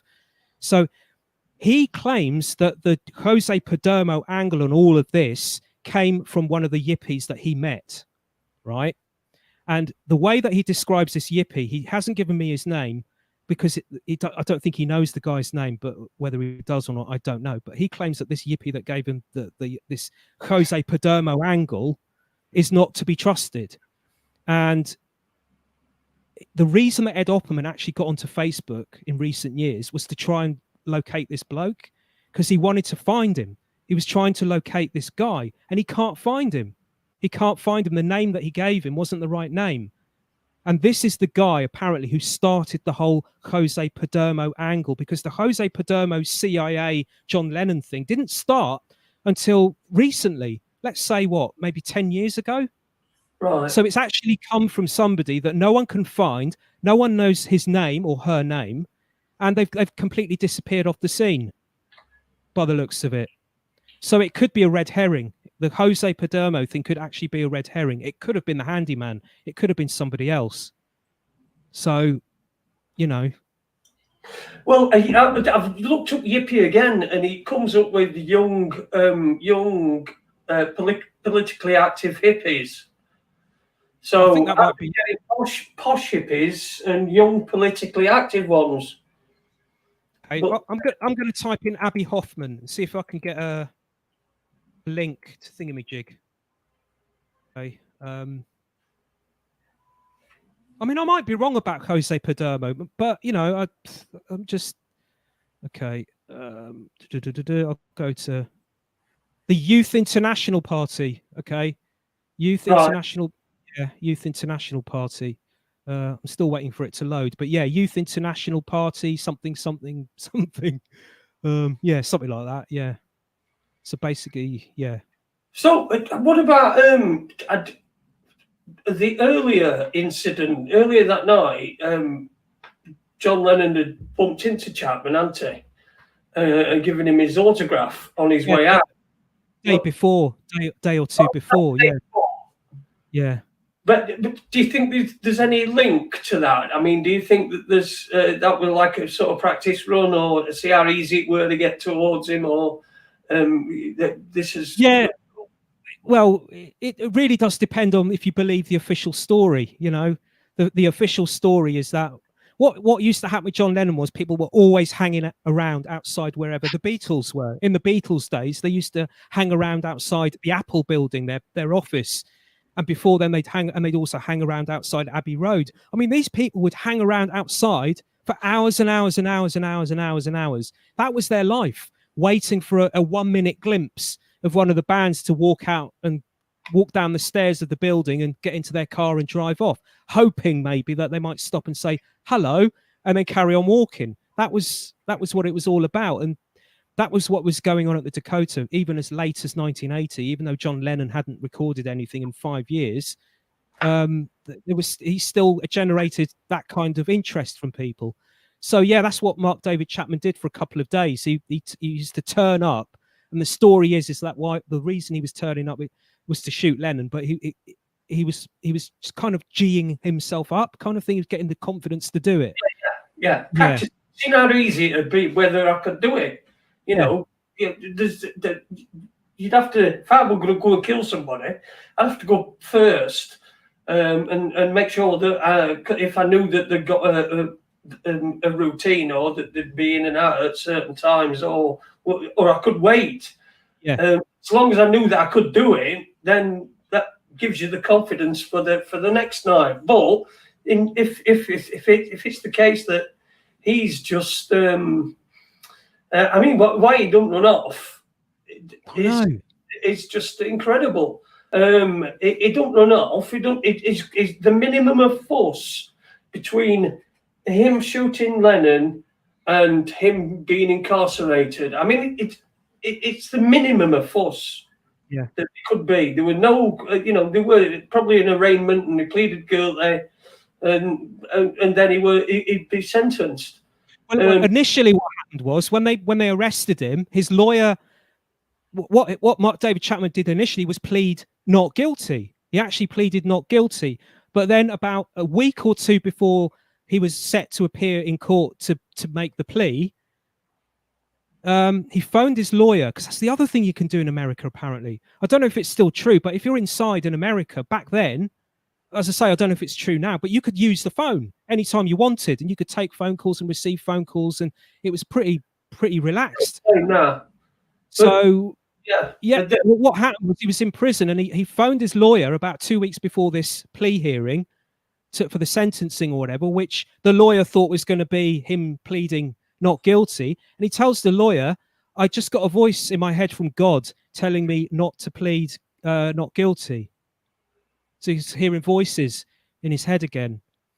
Right. So the suggestion is that he might have got a phone call while he was in prison with a kind of a trigger system or something. We know this happens. I don't know if you remember this, but this is straight from the horse's mouth, so to speak. But I had a solicitor back when I had all that Beckham rubbish going on. I had a solicitor called Edward Williams. Yeah. Still here. Yeah. Called Edward Williams. I don't think he'll mind. I think he's dead now anyway. But he was. Do you remember Geordie Jack the Ripper bloke? What, the one that was faking it, or one who was sending the tapes and everything? Oh right, they got him in the end, didn't they? He went inside for that. John Humble, his name were. Right. Yeah. Well, he was his initial solicitor. They arrested him. They arrested him and questioned him. First, they questioned him on Friday, right? And he said, I came away from that. I told him, I said, they've got nothing. They've got absolutely nothing on you at all. There's nothing that you're going to be fine. Don't worry, you'll be out soon. Anyway, they remanded him over weekend. He went to Armley, I think, prison over weekend, or Doncatraz. Yeah. And he says, and by Monday, when I went into interview room with him, he just went, I'm pleading guilty. I'm pleading guilty. Yeah. So he said they'd obviously got to him. They got to him. Yeah, they got to him over weekend. This is it's just it happens all the time, and they'll have probably done the same. They probably did the same. Yeah, I mean, the reason I was looking away then was because I've actually saved all the notes that I did for the podcasts, those magical mystery podcasts. All right, they're all still on the floor and everything. And I've just found some bits and pieces about when he was in prison, before he pleaded not guilty, when he was going to plead not guilty, and then he pleaded guilty. What happened was, before he was, the moment he was put inside, in remand, if you like, his lawyer, the judge agreed with his defense lawyer that maybe he's a bit la-la, so we'll get some psychiatrists to check Chapman over to see if he's mentally fit to stand trial, and they found he was mentally fit. But some of the people that looked at him, it just, my God, it's unbelievable. If you're talking mind control and stuff, I'm just looking here. I'll just get my notes because I want to get the names absolutely right, you know. Okay, there were 9 doctors, okay, 9 shrinks who one of them was Dr. Bernard Diamond, and he was the psychiatrist who examined Sirhan. Okay, so we all know about the mind control, the girl in the polka dot dress, that Sirhan, the trigger. Yeah. There was obviously more shooters in the room. It was maybe not even Sirhan who did the shooting. Again, you got the same kind of MO going on there. So he was one of the people that examined Chapman. The other one was Milton Klein. And it would appear that Klein had been a consultant for the CIA's behavior modification project, Project Bluebird.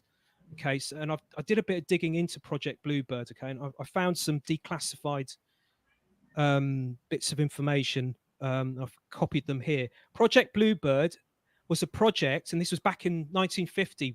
This was in the early days of MK Ultra. one document from 1950 says that Project Bluebird, and this is what Milton Kline was involved with, the man, one of the people that was looking into the head of Mark David Chapman. Project Bluebird was a project to utilize, and I quote, polygraph, drugs, and hypnotism to attain the greatest results in interrogation techniques. It is important that this project be established insomuch as a considerable public and government interest has recently developed in the use of hypnotism for interrogation and for personality control purposes. And one of the aims of this project, and this is from another CIA document, this one from 1952, again, Operation Bluebird, the aim of the project was to obtain control of the activities, physical and mental, of any given individual, willing or unwilling, by application of techniques.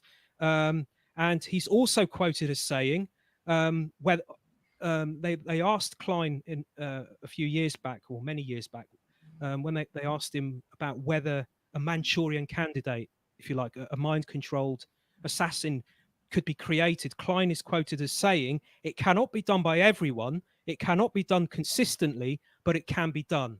Okay, so this is one of the doctors that was looking at Chapman. And finally, one of the other ones, just one more, was Dr. Dorothy Lewis. And at the time, she was a research professor of psychiatry at the University School of Medicine in New York and a clinical professor of psychiatry at Yale University. And she concluded that, and I quote, Chapman harbored ideas that could be classified psychotic, and added also that he might have been acting on the day of the shooting in response to a quote unquote command hallucination. That's what she said. So yeah, that's three people that look, you know, but we never got to hear about this in full because there was never a trial. So, you know, he got sentenced, then he got put away. So but I mean, if there had been a trial, I mean, I don't think we'd have got anywhere near what really happened. No, actually, no, not a trial. I mean, Jesus Christ, it would have been a Harvey Oswald moment, probably. You know. Yeah, I agree. Yeah, it would be. It'd be in that same category. Did he not make an application, or is he out of prison?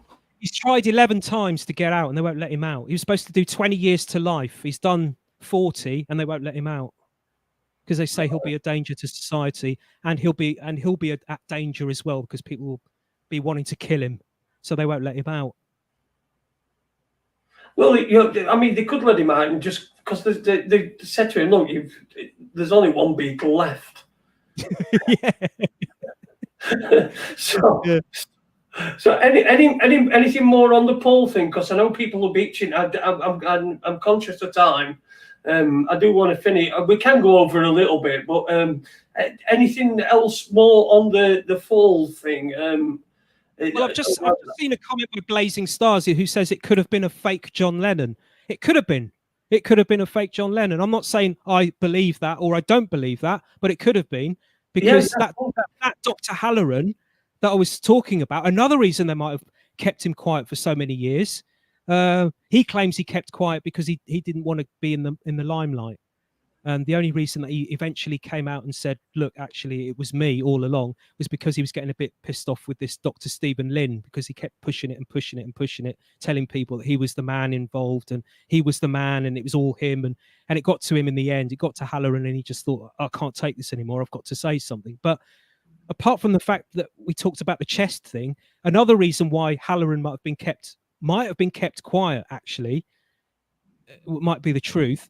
But the true story is because when this shot person, I'm going to say, was brought into A&E, one of the nurses that was trying to resuscitate him said, gee, isn't that John Lennon?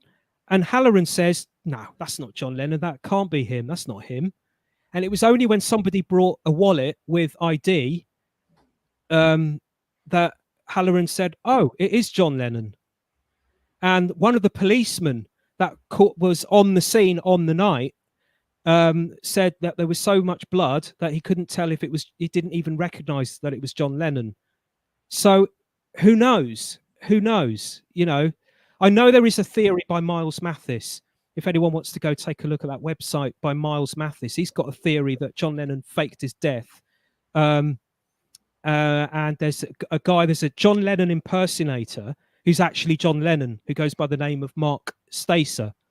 and he's got pictures of this Mark Stacer. I think he actually played on Stars in Their Eyes back in the day. I think he was. Do you remember when they had a John Lennon lookalike on there? I think that was that was him. I remember they probably would have done, yeah. Yeah, but he actually did look like him. But the thing is, if you look at Mark Stacer, for me personally, I'm not saying I don't go with the theory that John Lennon faked his death, but I don't go with the Mark Stacer thing, because if you look at Mark Stacer, he's too young to be the John Lennon as he would have been now at 80. Plus, he doesn't really look like him enough. He's a lookalike, yeah, but he's not, you know, that's about as far as it goes. He's a lookalike, you know.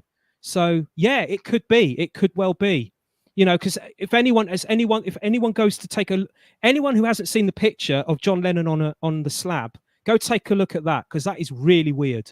That looks like a wax model. It doesn't look like.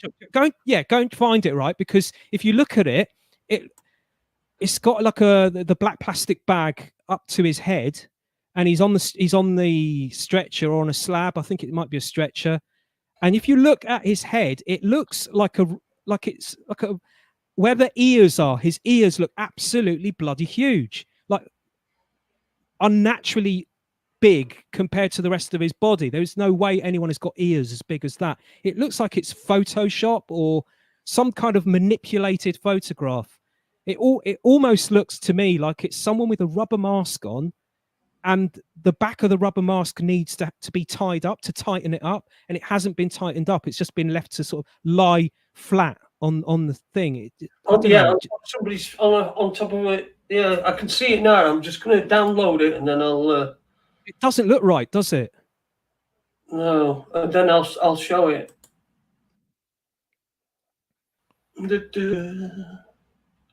I mean, the Paul McCartney thing or the full McCartney thing, there's nothing really new there. You know, it's just same old, really. Yeah, I mean, it's a long time. I don't think there are many new breaking developments on many things, are there? Things obviously keep coming out. Yeah, clues. You know, every time he releases a new album or says something in an interview, people can look at that and perceive clues in it. But there's nothing absolutely mind-bogglingly new in terms of an earth-shattering news development. Not like, say, for example, those coroners that came out a few years ago and said they'd done tests or whatever and compared this, that, and the other, and said that it wasn't the Paul McCartney we've got now isn't the real Paul McCartney. I can't remember the name. Those two Italian coroners. There's nothing come forward like that, you know, in recent years. Nothing like a big news story. So just all people looking at clues and stuff, you know. But yeah, that picture of John Lennon just doesn't. It looks odd. It looks really odd. Let me down. Oh, I've got it. I'm hoping this is the correct one. Is that the one? There it is. Yeah. What is that? Yeah, that's the one. So do you know what? I'm looking at it now. It's he hasn't even got ears. No. I was wrong. He hasn't even got ears. It just doesn't. What is that? What is that? Just what is it? It looks like his head. What I mean is his face, but the rest of it doesn't look. Yeah, I think I've got a. I don't think he had sideburns that thin and long either when he towards the end when he was shot. I don't think his sideburns were like that. So I don't know what this is. It just doesn't look right.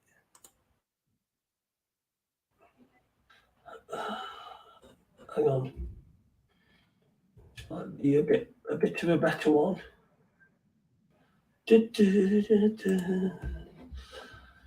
What's the hair got? It looks like a mask without the fastening. Like it should be tightened at the back, but they haven't tightened it and they've just let it loose. Yeah, it does. It is weird, isn't it? It is weird. I think this is. I don't know if this one's going to be a better one. Probably so not. I mean, it's on the front page of a national newspaper, and no one questions it. No one thinks, what the hell is all that stuff around his chin, around the back of his head? What is that? He never had a head injury. He wasn't shot in the head. So why is his head like that? No idea. No, it don't. It doesn't even look like it. This is just not right. Sorry, you can't see where my cursor is, but the bit below the ear, Yeah. Right, and is it? Bisto stain. Under the Bisto stain. In fact, the Bisto stains looks like the small part at the bottom look like perhaps a bit of shadow where masker's not quite on. Yeah, Whatever. that's what I mean. It looks like an old fashioned. It's not human. Oh, but it's National Inquiry, you see. So Yeah. that's what they do with. That's how they put it out. National Inquiry. Nobody had. Yeah. I thought I'd show my toes again. That's what my toes used to look like. That's real, That's a proper injury. They're healed now, mate. They're healed. Plastic. It's not bloody plastic. We know that George Floyd's death was fucking George Floyd. Heard enough about that cunt. So any last things that you want to bring up or anything that you want to mention? Give your site, your blog and everything a plug, and let everybody know where, because people have been asking about the links cool. to the videos and stuff like that. So yeah, go on. Yeah, okay. Well, there's the Occult Beatles, which is it's regularly updated. There's always stuff going up on there. That's the Occult Beatles WordPress.com. And if you want to find, that's where the Magical Mystery, I put all my articles on there, and also my Magical Mystery Talk podcasts. So if anyone wants to go and listen to the 2-parter 4-hour sesh that we did about John Lennon, that's where it is. You'll find it. If you go to the Occult Beatles, and if you look on the top, on the menu tab, on the banner thing, you'll see Magical Mystery Talk, and you press on that, and you can go to it, and it'll have both. I've written a small article and posted both parts in that small article. And if you look at the bottom of the page, I've also put in, I thought I'd throw that in there as well, the John Lennon 80th birthday thing that I did with Mark Devlin as well. He asked me to go on Good Vibrations and talk about John Lennon, because he would have been 80. It's 80 years since he was born in October, just gone. So we did a sort of alternative look at his life and times and stuff. So I've put that in there as well. So that's about 2.5 hours as well. So that'll get you through a Christmas. If you want to do all that. We are killing somebody. Just get exactly.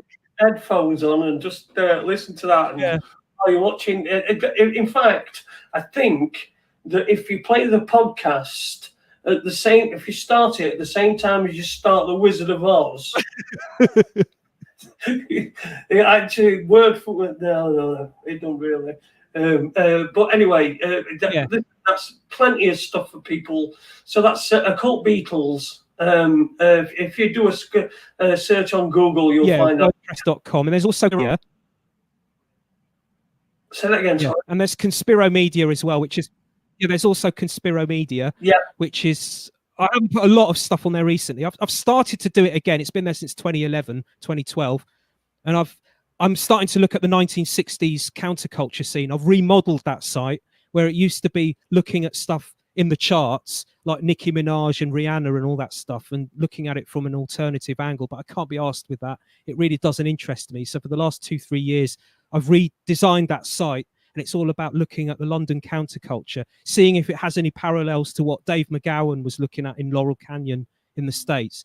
So I'm still doing a lot of research into that, a lot of background. So I'm not putting a lot of new stuff up there as regularly as I am on the Occult Beatles site, but go take a look at that site as well. And if you want an amalgamation of the two, there's Conspiro Media Facebook at Facebook. So you'll get on that page, you'll get Occult Beatles stuff, also 60s counterculture research, and also extra stuff as well, like this, for example, what we're doing now, and other bits and pieces. So yeah, that's basically where I am, and I'm always at it, Mrs. I'm always at it. I'm always I say. I am always at it. A bit of tiffin. So I'm writing articles all the time, or reading, and just always going for it. You know, got to get it done. I feel like it's a mission. I think it's my mission to get this stuff out. Well, it's good that there's people with missions like yours that So. you find yourself on. I mean, I just find myself just trying to keep it together and trying to keep this show going. So I'm researching into stuff. And although I've been doing a lot of research recently into that the Essex Boys case. Remember that one? Yeah, I've been doing some research into that recently. So watching a few videos on that. So that's very interesting. But what I wanted to say is, first of all, is I must apologise. I spelt your name wrong when on the first when I. Oh, I'm used to it. Everyone does it. I get my, you know, the bills, my letters that come through the post. They've got stupid things like, you know, Sergiat, Sergot. You know, just you know, I'm used to it. I've had it all my life. I was putting it up, and I was putting it. I put it up on. You know, I set up the channel, this channel, and then I went. I did some Facebook stuff, and then I thought, "There's a fucking you on end, you idiot!" I'm used to it. I'm used to it. I'm fucking spending next hour going round editing everything. Don't worry about it. I'm used to it. You know, I'd be surprised if anyone got it right first time, mate. Honest. And was Jimi Hendrix murdered? Question to earache. Quite possibly, yeah. Quite possibly. Yeah.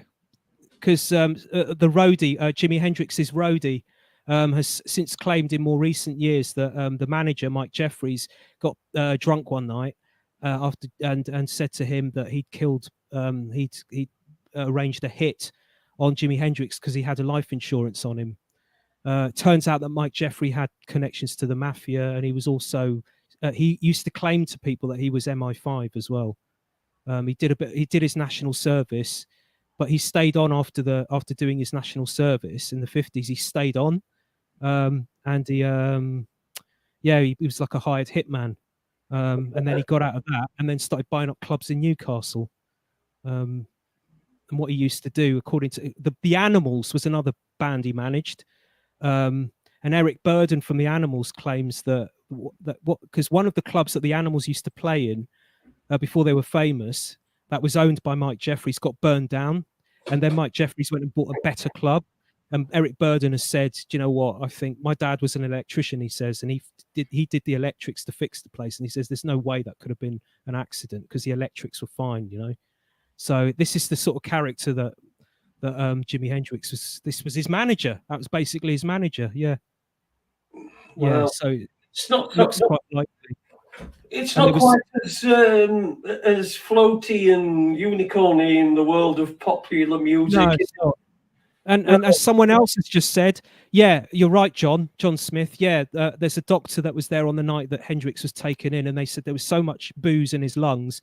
There's no way that any man could have just drunk that, and you know, it was forced. Basically, someone forced him down on the bed wherever he was, and they just poured the wine down his gullet, you know, and just he drowned in the wine in his lungs, you know.